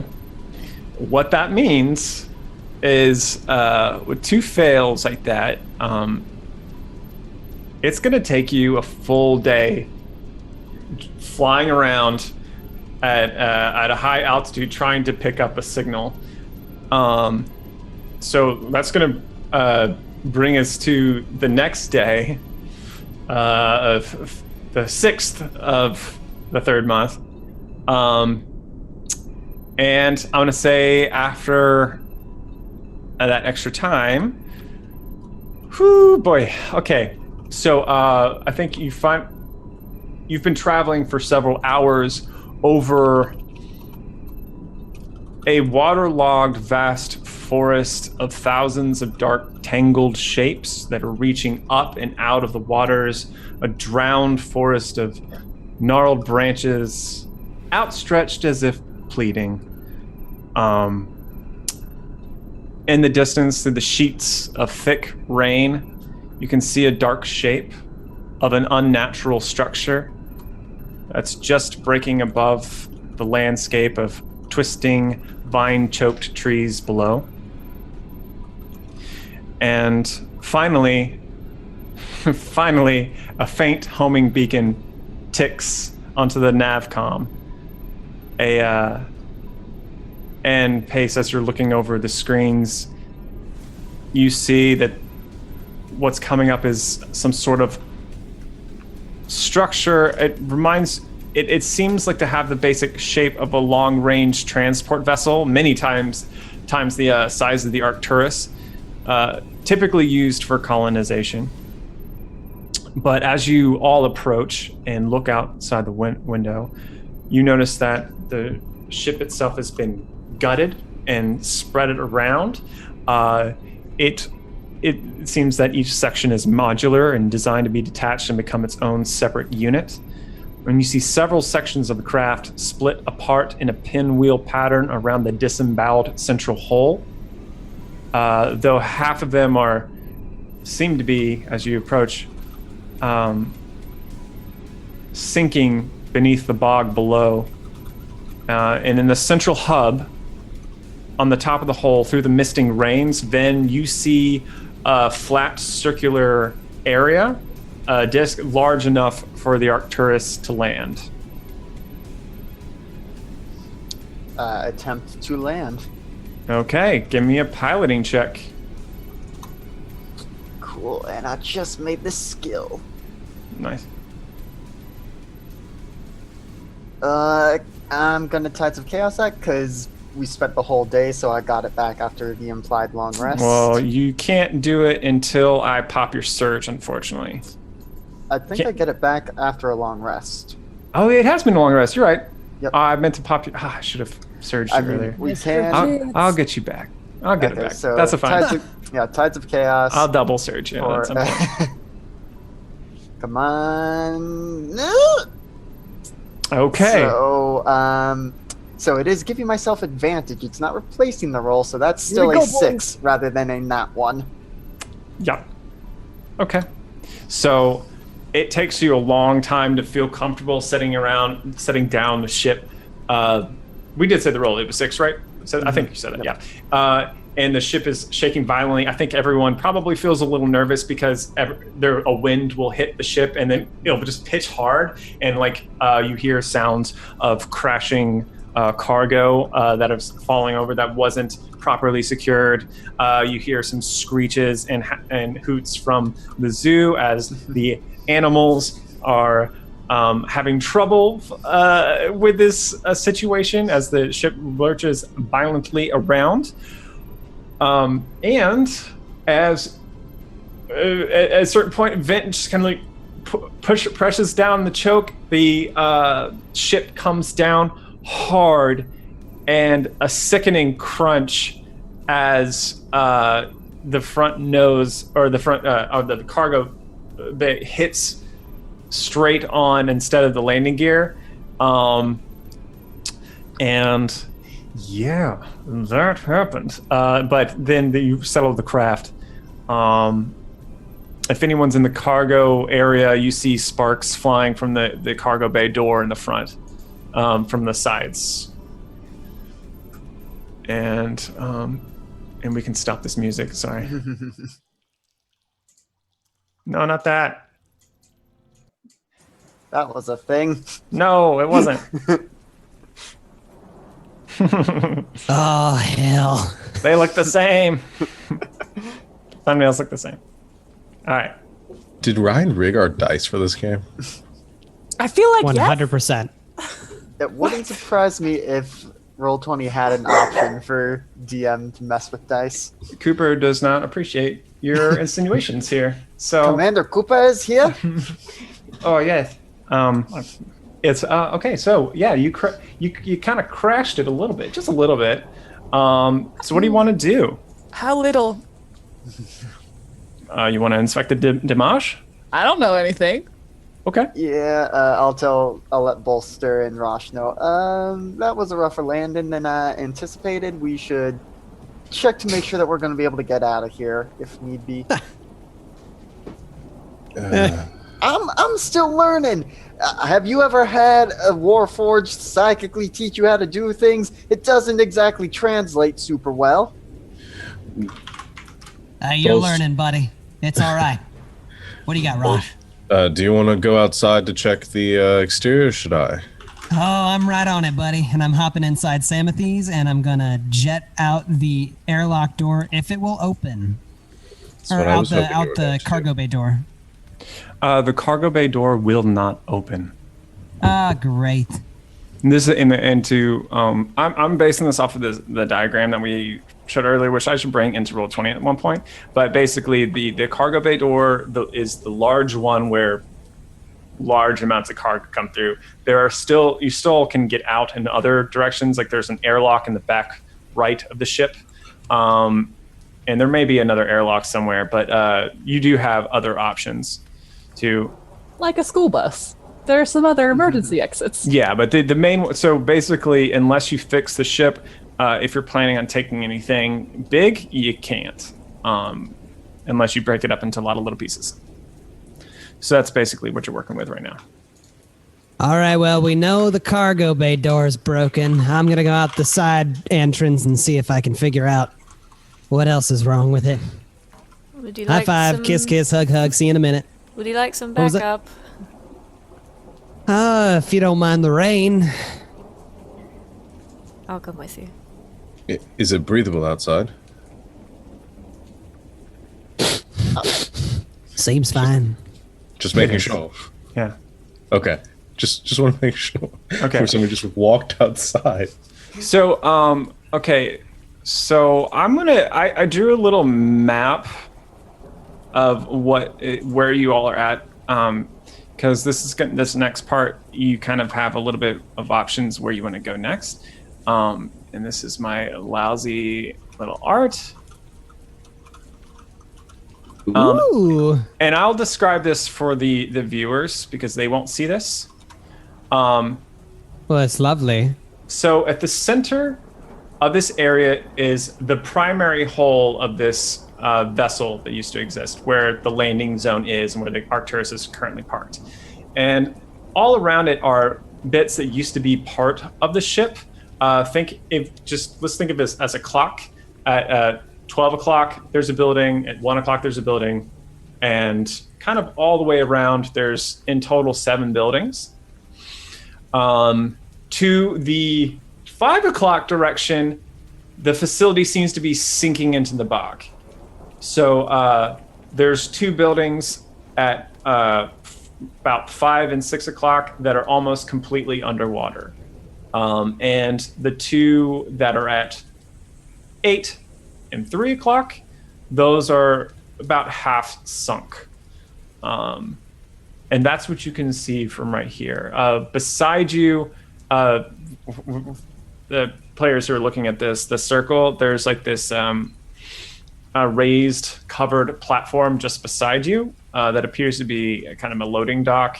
There's some cranes there, some boxes strewn about, some like big tubes and tools for ship maintenance, that sort of thing. And then to your north, there's a gangplank that leaves the loading dock down or up. Actually, from here, it's up a little ways to the facilities, the kind of catwalk that kind of connects all of them. So, from the outside of the ship, where does it look like we have ended up in this diagram? Oh, let me. Weren't you saying we were? Yeah, the center circle. Oh, we're right in the landing zone. Okay. Hey, Yeah. we actually made it into the bullseye zone. Thanks Nice. to one of us. Yeah. So. Well done, buddy. Yeah. I'm drawing shapes on our thing just so that I know kind of generally where we are. Okay. So, what do you all want to do? I think Bolster wants to jet around the ship and just get an eye on any kind of damage, anything that might look dangerous as far as a damage to the hull of the ship. Sure. Give me an investigation check. Way ahead of you, buddy. 11. In the rain, the heavy rain that's kind of beating down on you right now, it's a little bit difficult to really get a good bead on whether or not the hull itself has been breached at all. Like if just by eyeballing it, you don't see anything, but there might be a hairline fissure. You're not sure. So you do know that for sure the hydraulics are shot. As the sparks were kind of flying off them, those will need to be fixed. But as far as the hull, you're not sure. All right. That is helpful. I would probably fly inside or find a way to communicate that to the rest of the crew, just however I could. Okay. So I would like to step outside also. It's raining super, super hard, like monsoon season. Yeah, so you can't even see the ground. What? So looking for edibles is out of the question. Not necessarily. I'd like to do that. So looking for. So here, I'm gonna say, roll me a survival check. All right, maybe it'll be better than my other one. We'll say that for now. Submit. It is a 21. Where was that when we were trying to land? I care more about food than actually living to eat the food. So here's the deal. This survival check isn't necessary for food gathering yet. This is, well, actually, I'll roll that into this. So you see on the trees themselves, there's lots of different growths. Seems this planet has heavy floods quite often. You see the roots of the trees are quite high. They are, there's lots of plants growing on the trees that I've got elevation, like the way that they're crawling up the trees. There's probably in where there are plants, where there's life, there's food, generally speaking. So you don't think that there's no food to be found here, but you do know this. If this is boggy, like the way it looks, then and the water is this deep, it's a dangerous thing to just kind of like wade through there, because you could slip into a peat bog. There could be animals under there.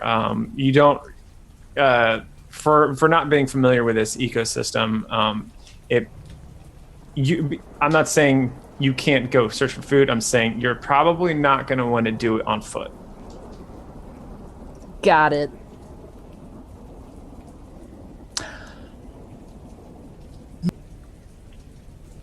Okay. Yep.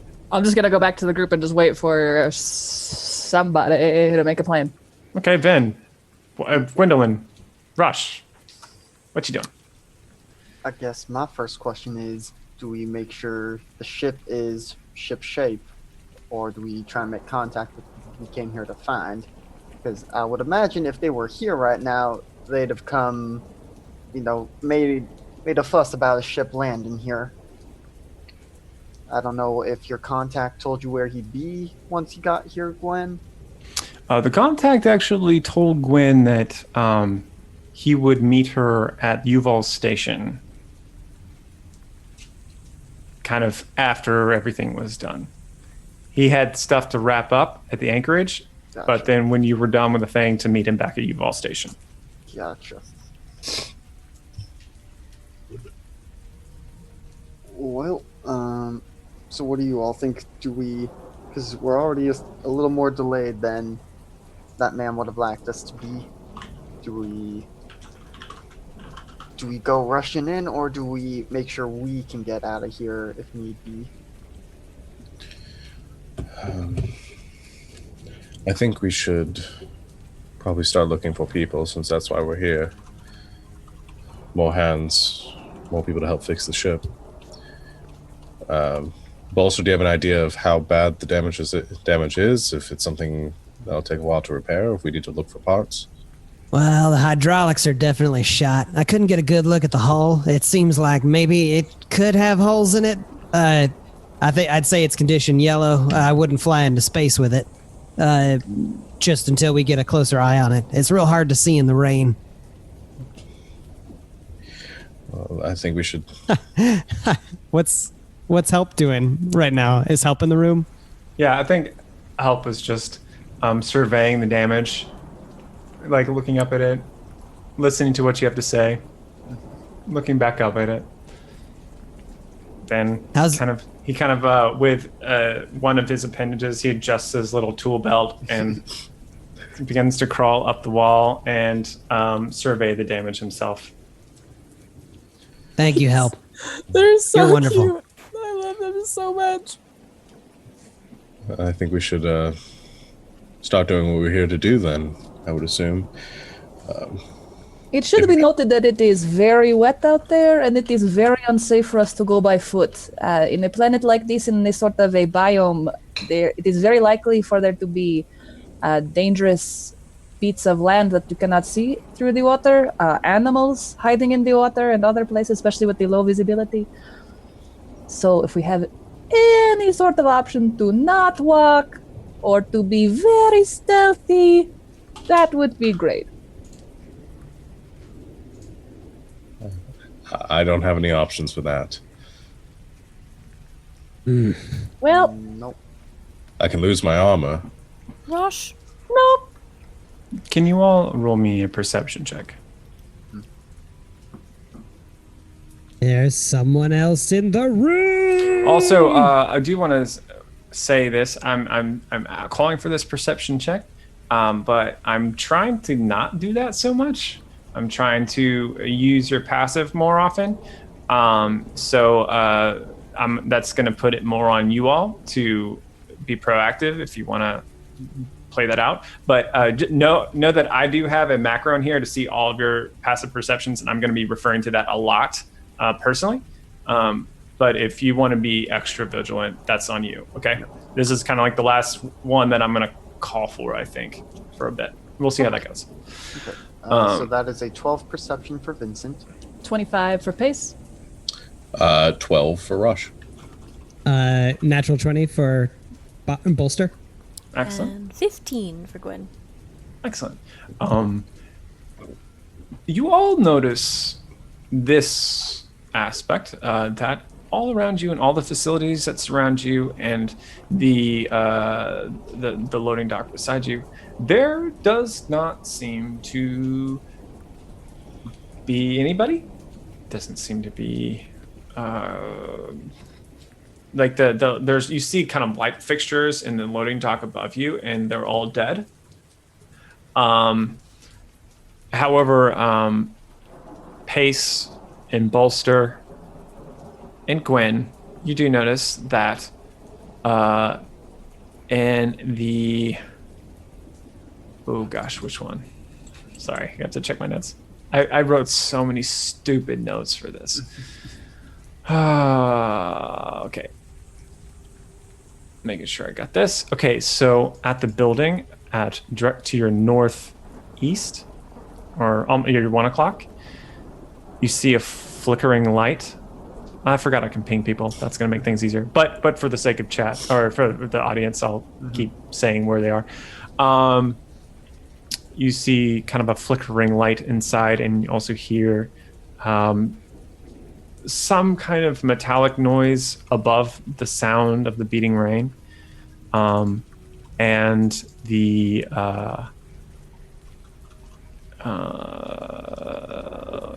there's one more somewhere. Okay, and also you see flickering light in this half-sunken building as well.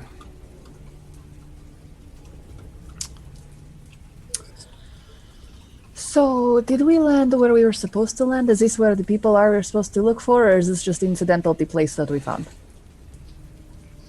I'm just going to go ahead and help out there. We'll say that Gwen was given a transponder signature to match against. And I was just so bad at navigating that I couldn't plug in numbers. It took you a long. Well, you were searching different frequencies, but you couldn't find it for some reason. So this matches the signature that you're looking for. So yeah, because that makes sense that he would have given you something to look for. That would be great. Go to this planet. You'll know the place when you see it. Yeah, exactly. It's fine. If you hit the railroad tracks, gone too far. If you hit the landing pad, you're not that great at flying. You'll get better. You'll get better. Do you all see that though? The light. The light? Yes. We should go check that out. There's something going on too. The noise. Yeah, I wonder if someone's working on something. Does it sound like, Ryan? Does it sound like metalworking is going on, or more like a grinding sound? It sounds like pieces of metal, like hitting against each other. It's difficult to. Through the den, you're not able to piece together to what purpose it is. The clinking is happening. Okay. But yes. I'll let everybody know too that I can't do it right now, but if we're here for more than a day, I can prepare something or a spell that can help us walk across the water rather than through it. I wasn't prepared for this, so I don't have it right now. I'd have to take a rest. Rosh. That would be excellent. Yes. Never mind. Ryan, I was going to ask Ryan, is there a catwalk that would lead us to that building without having to go through water? Which one? Which building? The one in the top right with the flickering light and the noise. There's this thing right here. These are kind of catwalks right here. That's kind of connecting all the buildings. Nice. Okay. So I think Bolster is going to suggest he's gonna say, well, hey, there's a catwalk right here. We don't have to get our little feet too wet, you know. Little rain never hurt anyone. Helps flowers grow. I say we take a little walk. Frankly, Travis, how dare you? What? I'm sorry, Rosh. I have to ask. Does the rain put your hair out? Does it put yours out? Well, no, but mine's not. It's just hair. I'm teasing you. No, it doesn't. All right. No, I don't know how to swim. Makes sense. So if do we want to wait a day to do it, or I can make us very, very, very, very hard to see, I imagine the rain kind of does that. but even more hard to see. I really don't think we should put this off any more than we already have. Where are you having this conversation? Are you in the ship? Are you under the loading dock? Are We you... were in the ship. Like some of us poked out to look, and Okay. then we came back in. Okay. Just check. Well, although if we made the perception checks, we may have moved Yeah. out to the loading dock. Yeah, we'll say you're in the loading dock where you can kind of get advantage of everything. Well, I guess we should go where it's most accessible first, see what's happening over there, and then... Do we want to be hard to see? I don't know. Maybe. So if this is the place, I don't see a reason to be skulking around. We're looking for people. We want them to find us. I say we I brighten guess. things up. We start making some noise, and well, more than we already have. Thanks, Rosh's Vin. face. Right. I think Bolster's onto something, though. It might not be a good idea to sneak up on people who may already be in potential danger. But what if the danger is still here and it sneaks up on us? Well, we'll just have to keep an ear out. All right. I am the danger. I can certainly make some light. Question is, do you want a little light or a lot of light? Oh, buddy. Well, ever since that cloak I got ended up kind of wrecking itself, It would. I'd by say. now Oh, it yeah. would have. Yeah. I didn't mention this because the time after you got back to your room that night, all the eyes were open and looking around. Oh, nice. I got my thingy back. So I would say, well, so long as it's not like instant and super bright and killing everyone, I'm cool with it. All right, little light then. I also will not imagine that cast it would. daylight. I also imagine it would be like turning on your brights when it's foggy. Like it just makes it worse. I'll just, Just to note, these people, I do not think they are expecting us, and they are doing things that are untoward. So they may not like to have the cop lights shining behind them.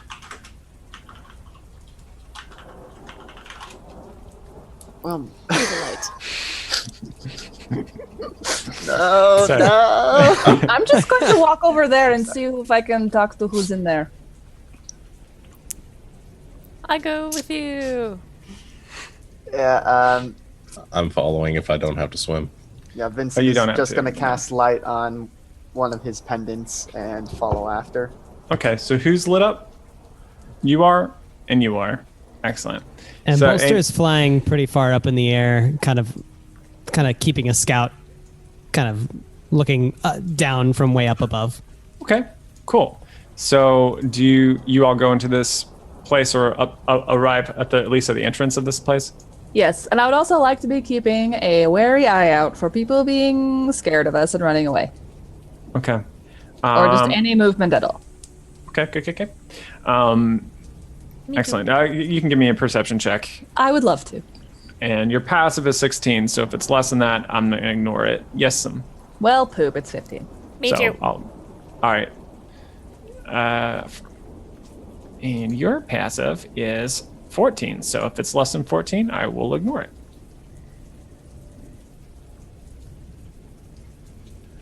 I will ignore that.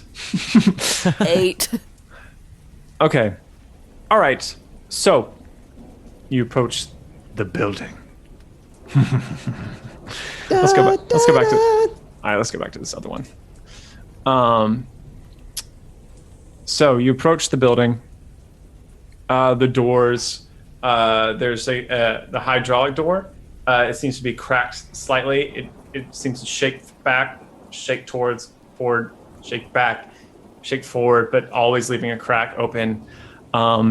Inside, you hear the kind of this kunk, kunk, kunk, kunk, kunk, kunk, kunk, kunk, kunk, kunk, kunk, kunk, kunk, kunk, kunk.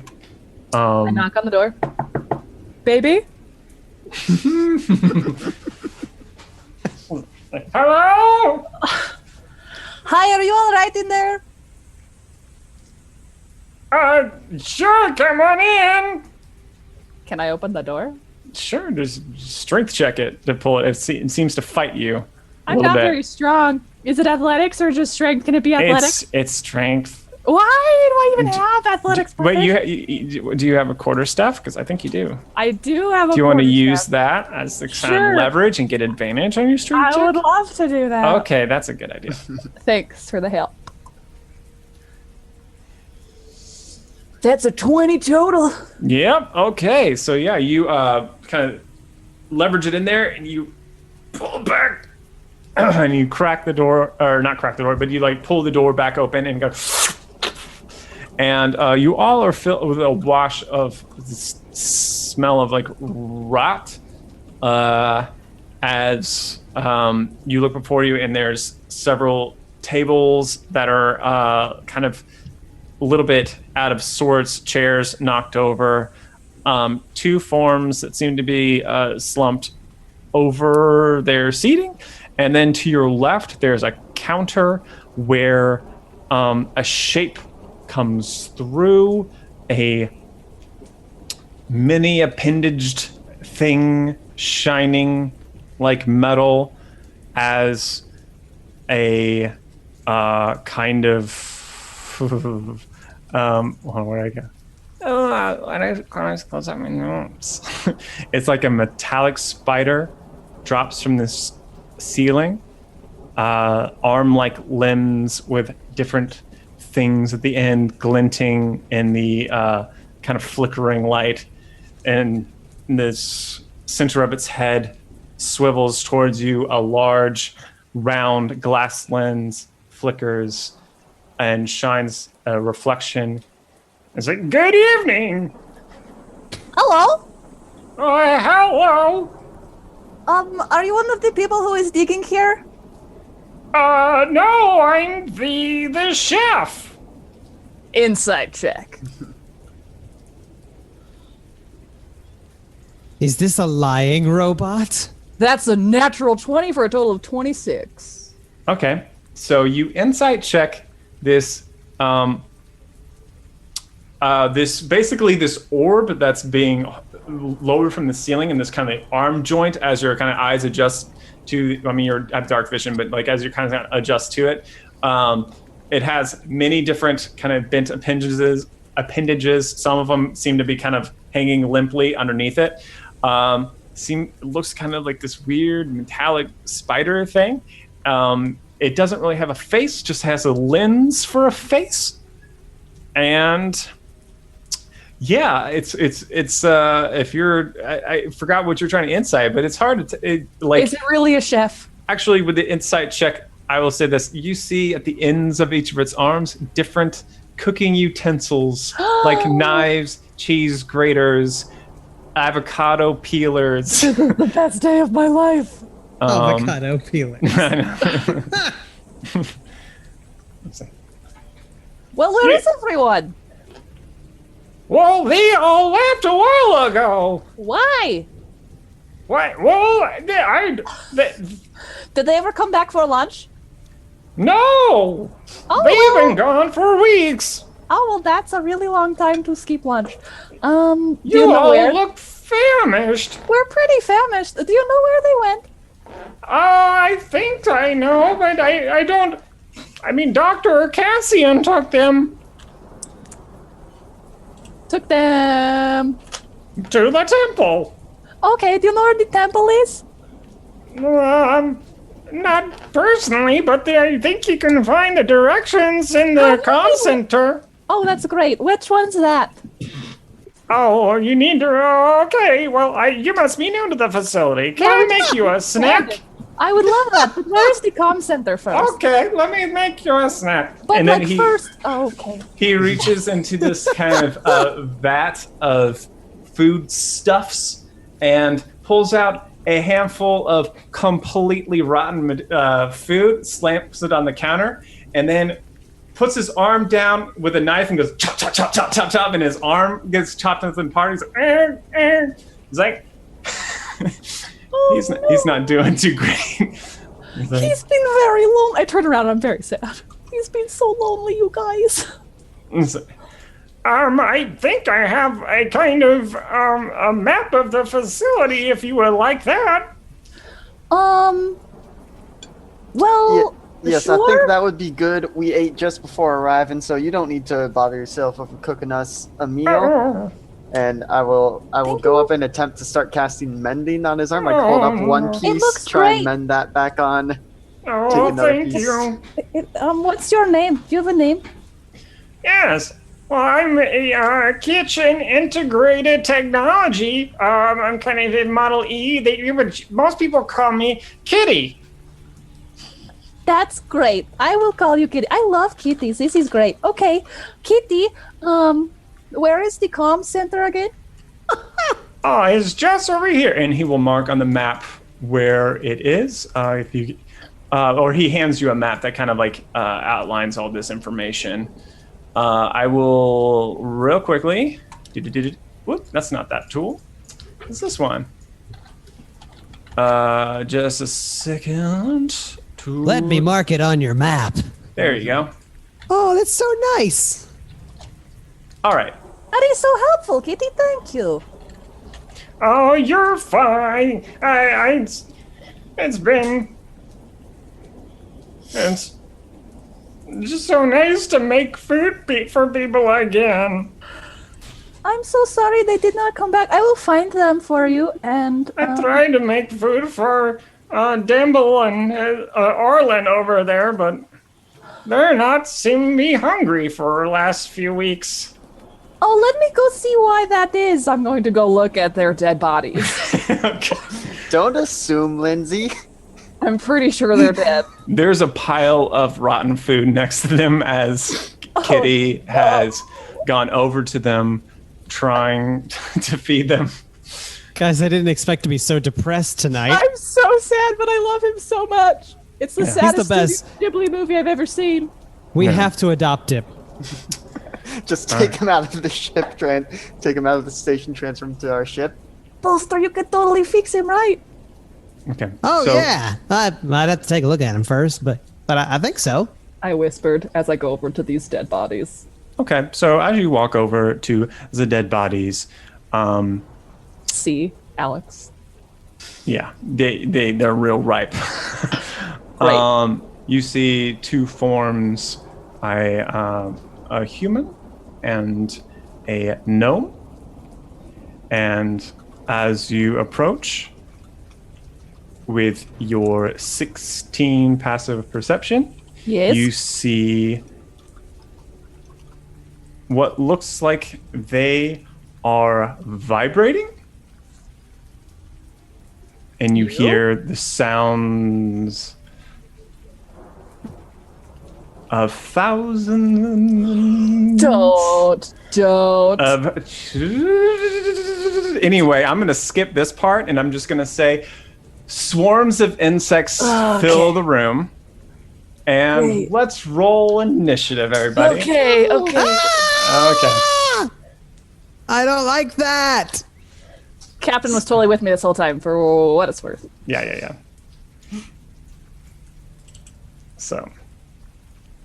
And and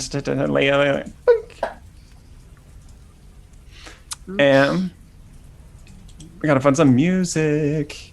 Go back to that heavy metal. I know, right? Gwen, we're twins. Was that okay? Did I go too far? I didn't mean. No, you were good. Okay, I skipped over a lot of notes. I mean, it's okay. Okay. Anyway, there's just insects in the room from somewhere.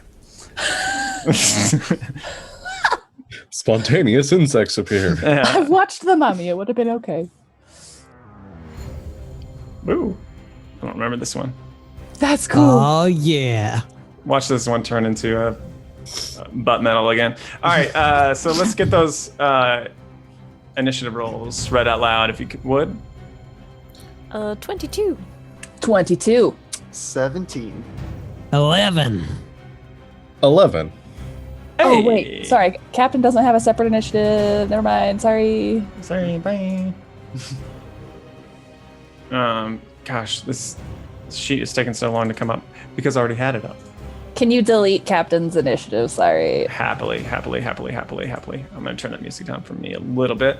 Okay, so it feels like it's been forever since I've rolled initiative, so I'm acting real brand new at this. Sorry. All right, so descending and deleting Captain. All right, so that's gonna bring us to Pace. First off the mark. Awesome. So there's just swarms everywhere? Is there a particular swarm? I would say there's two major collections. Great. And they're just bugs. They are small bugs? That music was so loud. Sorry, I had to drop it manually. Yeah, they're just a bunch of bugs. Just a bunch of bugs. A bunch of really tiny bugs. Okay, I'm going to pull out this crazy pistol I have and try and shoot them with the lasers. Okay. Will they noms? Well, that's a 15 to hit for the first one. That will hit. Great. I will do all of them now. All three of them. So 15, 22, and 25. All three hit. So I will do a Constitution saving throw, which I think I'm just going to do in the open. They pass. Okay. So but they take how much damage? 9? 9 damage? I think so. Is it just 1d6 per laser? Yes. Okay. But excellent. Thanks. Fantastic. Well done. And then. As these Hydra heads made of lightning strike through the air, kind of, eating all these bugs out of the air, like. I'm playing Laser Pac-Man, you guys. And actually, no, this is even better. It's like those fly traps, just like all like sparks as like insects collide with them. Yeah, I like that a lot. Captain's gonna try and swoop at them and stab them. Okay, swoop and stab. Swoop and stab. He rolled a 22 to hit. That's gonna hit. Great. He deals 11 piercing damage. Woo! He eats a bunch of them. He actually eats almost an entire swarm.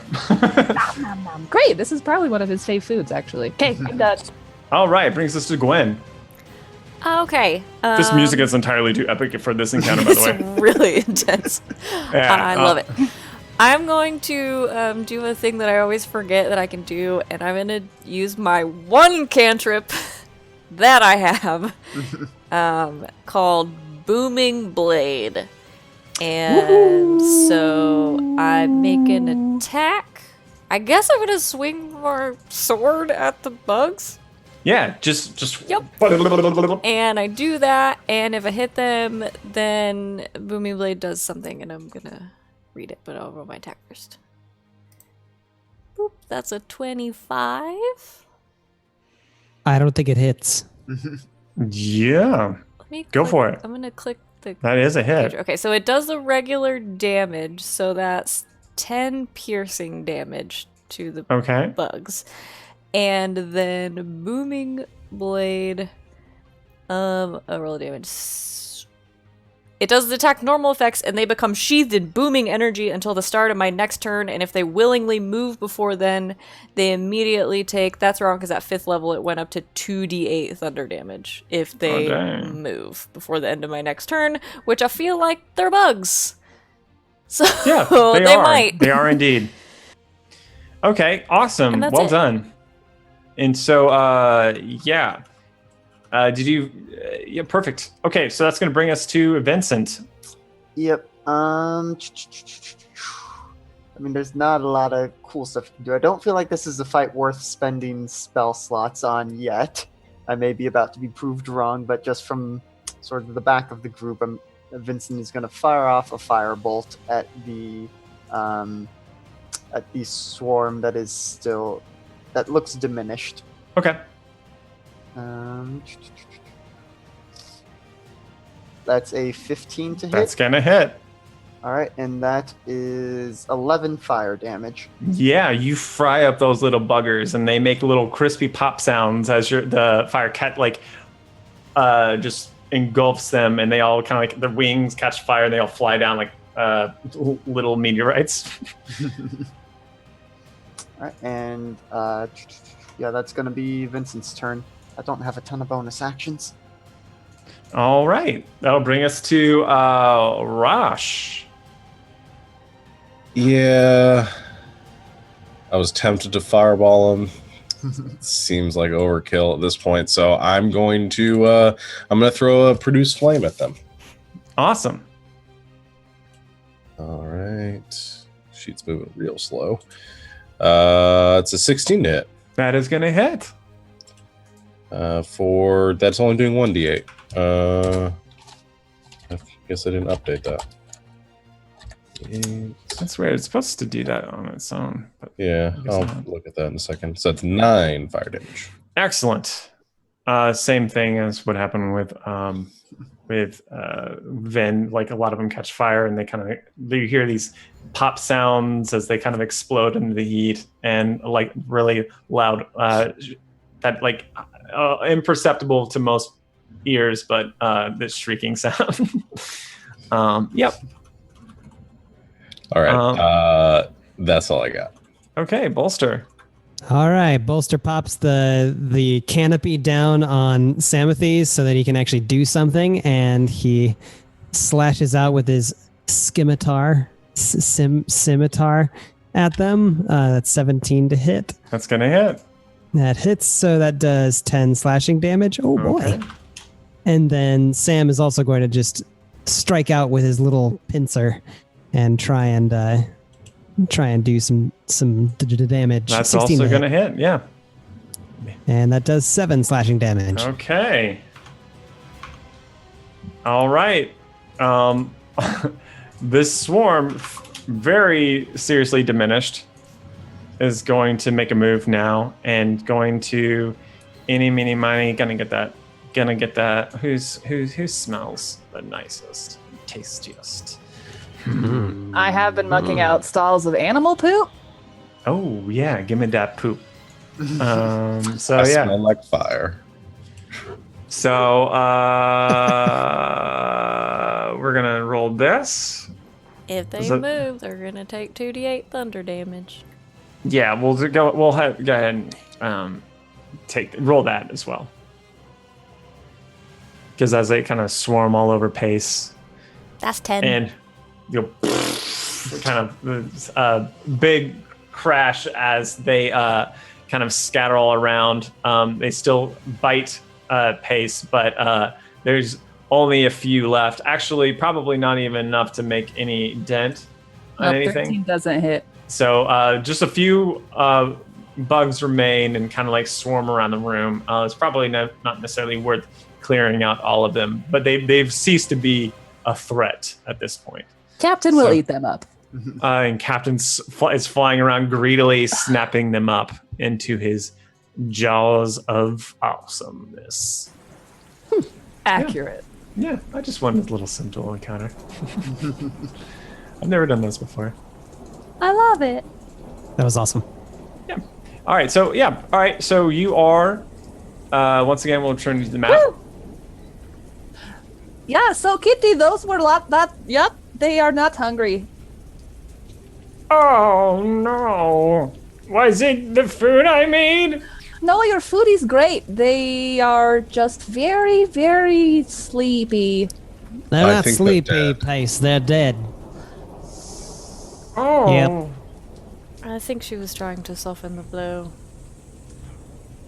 Well, he's a robot. He don't care. I mean, Excuse you? well, I mean, he seems all right. I mean, Stalin, we're still here, and he heard you saying that. Ooh boy. that's true. That's so true. It's okay, Kitty. Are you okay? Is it okay? Are you okay? Who am I gonna make food for? Well, we're here now. Oh, you're hungry? Let me make you a beef stromboli. Once again, rotten ingredients that he kind of pulls out of this unrefrigerator and tries to prepare it, and it smells foul. I'm gonna pretend to eat it. Okay, I'm gonna roll an insight check. Well, can I sleight of hand? Performance check. Yeah, we'll do competed, performance. Not sleight of hand? Nah, performance. Dang it. Well, actually, you tell me how you're gonna do it. Are you gonna be like, how are you gonna? No, I'm just gonna be like, oh yeah. Okay, all right, yeah, sure, why not? We'll do it. That was a delicious stromboli. All right. I rolled a 16. No, You rolled a 10. no, I rolled a 10. Okay, I think with his big kind of glass lens, it looks at you. Leans forward, and as he leans forward, his lens falls out and cracks on the counter. I will go up, take the lens, and mending it cantrip back into place. Okay. But Saving it for later. He looks back up at you, and he's like, Kitty, we did just eat. I'm saving it. I'm sorry. Kitty, can I ask you a couple of questions? You said it's been a few weeks since those two in the corner came in. Do you know exactly when that happened, or you said there was also a doctor who came around and took people away? oh, yeah, I think when the rain started coming really bad, there was a time when Dr. Cassian, he led everyone to the temple.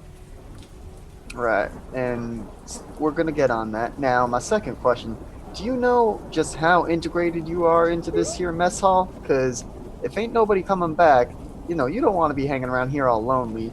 Do you happen to know what your specs are and how we might be able to transfer you to somewhere where there are people? I do need a better power source. There's not a lot of energy left.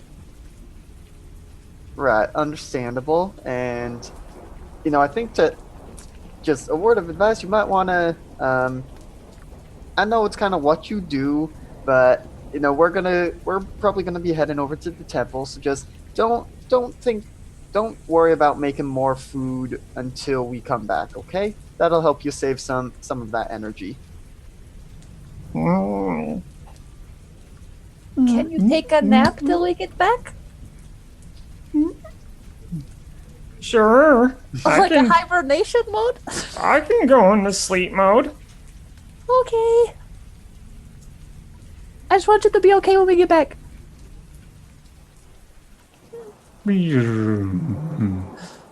Guys, we have to help him. Yeah, I feel bad for the guy. Maybe we can go tell help that we have someone we maybe want brought onto the ship. See if they can do something about it while we're Is searching it bad for the to temple. unplug a robot when they're in sleep mode? Are you supposed to shut them down completely before you unplug them from their power source? Also, do Would you I- want a damaged robot on our ship before Bolster can fix it? would I know the answer to any of these questions? I mean, the second one, like, we would probably want to bring him onto our ship so that I could work on him. But Also, So what's your would what's your Kitty question? fit through something other than the cargo bay doors, or is this why the cargo bay doors are damaged? So we have to fix them so we can bring Kitty with us.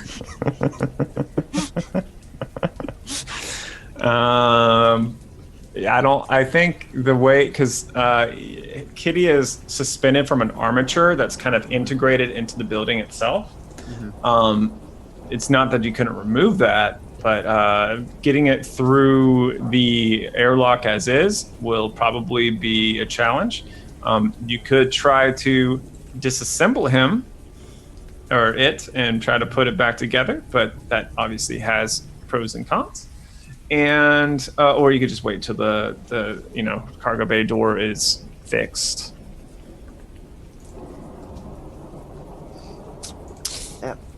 Yep, we're gonna have to work on this. This is more of a long-term thing. But yeah, we can try and get Kitty back on the ship.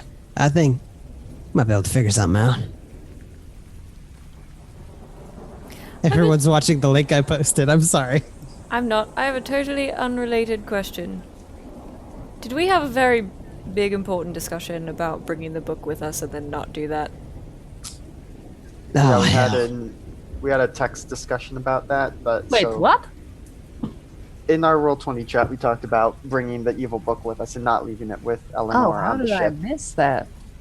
So, Oh, it's in my backpack right now. I'm just kidding. Rosh is on it. Oh well. Oh, that's back in my room. I left it. Ah, that's my bad. So are we going to find these people? Like go to the temple? Oh shoot, did we ask Kitty what direction the temple is? she No, we said have we'd to go find to that the in the comm comm station. center. Okay, that's right, okay.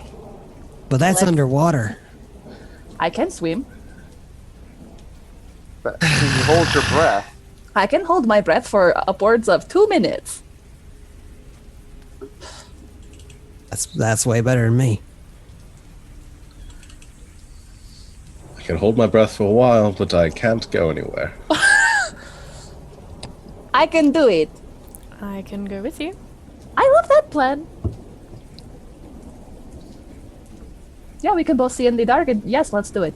Well, before we head straight to the comm station, there is that, I guess it's the storage area that there was also power at, and it's not totally submerged yet. That is true. Maybe see if somebody is there. Yeah, Do you we can guys want walk to do that way. while we swim? How about we check that out, and on the way, I'm gonna go get the book out of the ship because I don't like leaving that there with help and everything. Okay. All right. So Is who's everybody going? feeling all right, by the way? I think I'm okay. Now that you've left the ship, is it okay for you? No difference from when I was on the ship before. No problems. Yeah. So, have you been having any negative thoughts since you left the ship? No. Okay. Well, that's conclusive evidence. Let's go for a swim! Yeah, I say we plowed this furrow down to the bedrock. Let's go.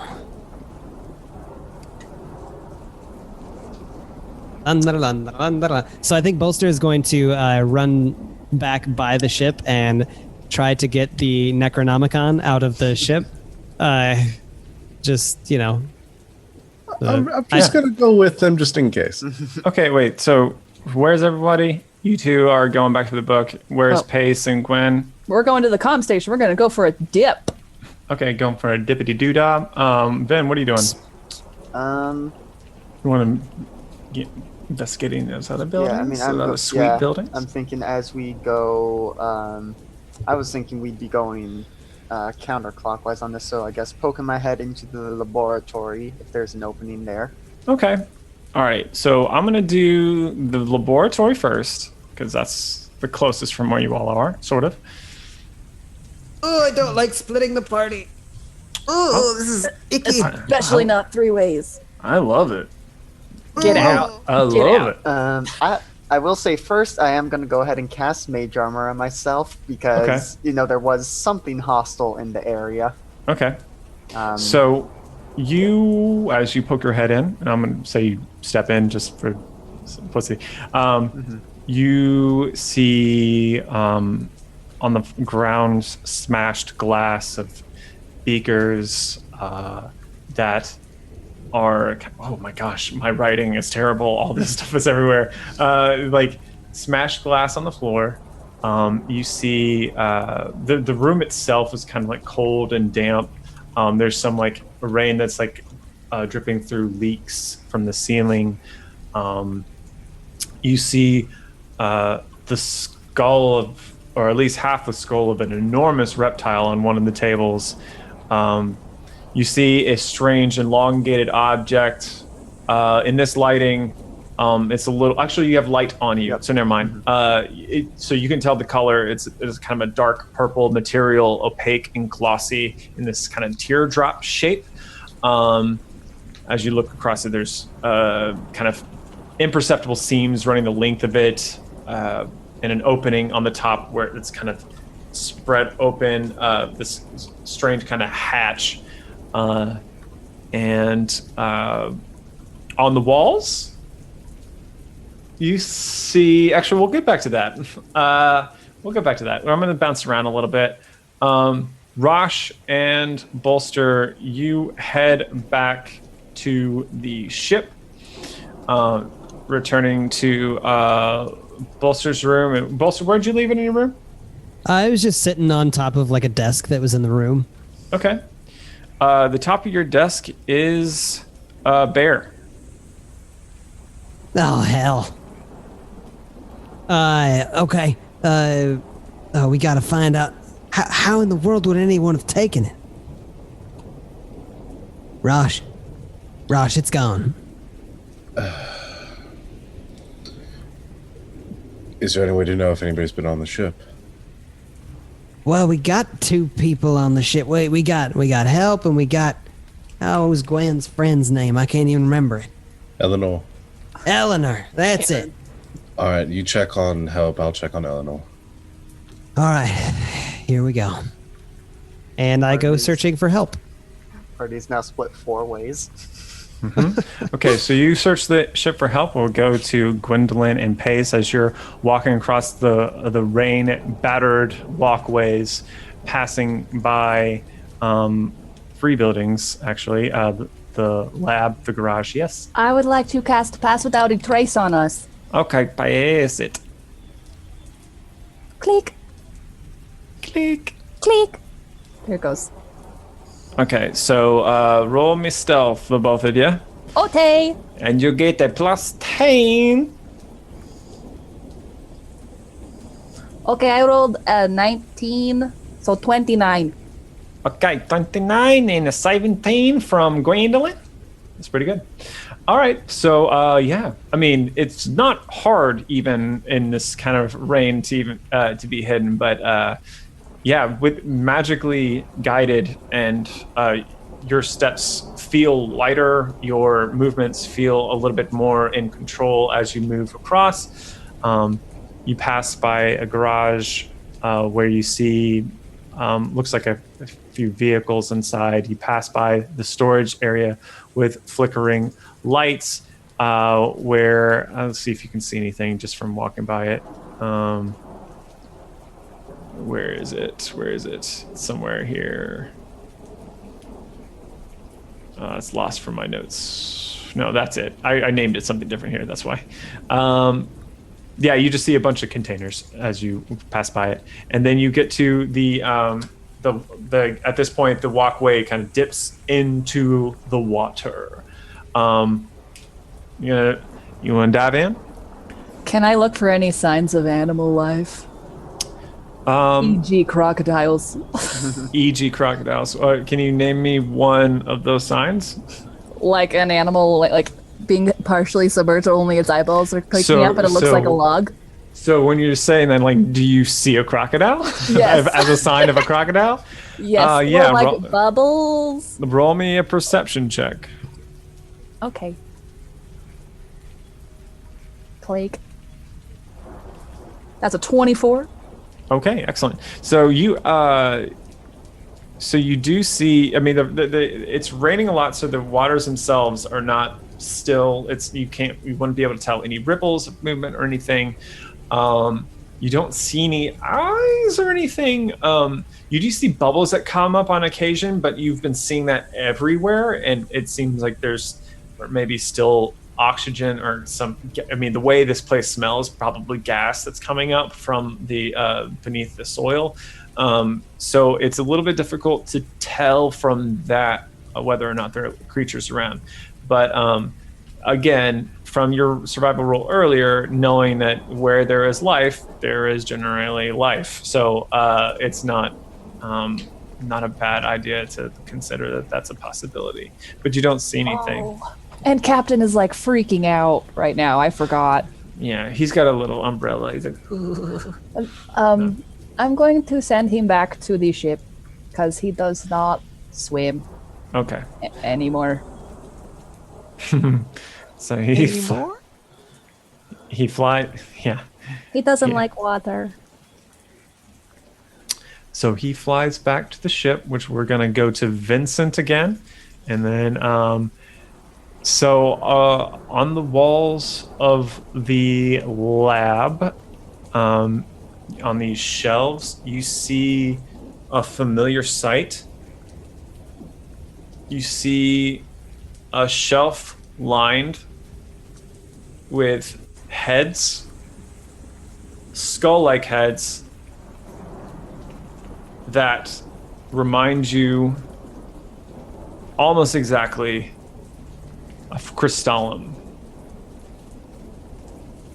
but with cold, cracked, dead eyes. And roll me nope. Well, the last roll I asked you for it. I was just gonna do it. Perception roll. Okay. So that is a 5, but that's lower than my passive. Okay. All right. So we're gonna go back to Rosh and Vincent. As you are Bolster, yep. Rosh and Bolster, as you both make your way around. Bolster, you looked for help. You asked where'd the book go. I'm assuming Help just looks at you quizzically, and it's like, bad book? Yes. Yeah, the bad one. The big black scary one. Do you know where it is? Don't touch it. I won't touch it. All right, Help. Well, so you haven't seen the book at all?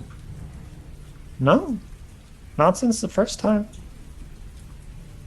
Okay. Well, that means our other friend has it. So maybe Rosh will find her. Thank you for the help.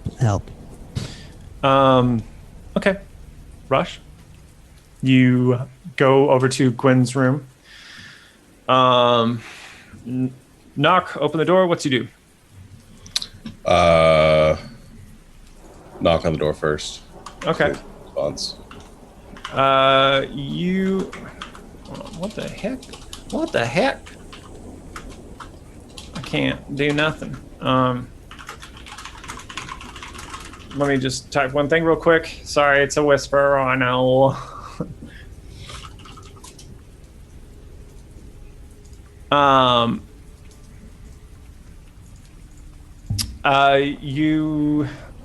I think you hear a bit of a shuffling inside, but no one answers the door. Okay, I'll go ahead and open it. Okay. All right, so as you open the door, you see kind of like backed into the corner of the room, kind of holding a bit of furniture, like maybe like an end table. It's like not like that, but just kind of like her hand white knuckling an end table as you walk in, as Eleanor kind of stares at you, or glares at you rather. I know she can't understand me, so I'm just looking around the room. Does everything look the same in here? Do I see any signs anything's been disturbed or that? Investigation check. Ugh. All right. Communication. 7. Okay, so what you see is on the table. You see several kind of crumpled up pieces of paper. One of them less so. It's kind of like peeled and opened back up, and with just scribbles on them, like the worst pictures you've ever seen, like a child who's never colored before, like they see like the outline, just like 2 lines across. There's like don't seem to adhere to anything. Just it seems that, I mean, you presume it was her. It could have been Gwen, but it's likely Eleanor had been trying to draw, and it's just getting frustrated. And yeah, but that's all the things you notice in the room. Can I gather anything from the drawings, like any sort of meaning behind them other than just scribbles? No. Yeah. But I don't see the book in here. Doesn't seem. You don't see it, no. Okay. Well, I know she's not going to be able to communicate anything to me, so I just kind of calming tone just say, everything's going to be okay. Going to leave now. I'll close the door. And I back out of the room, close the door. Can I lock it from the outside? I'm sure there's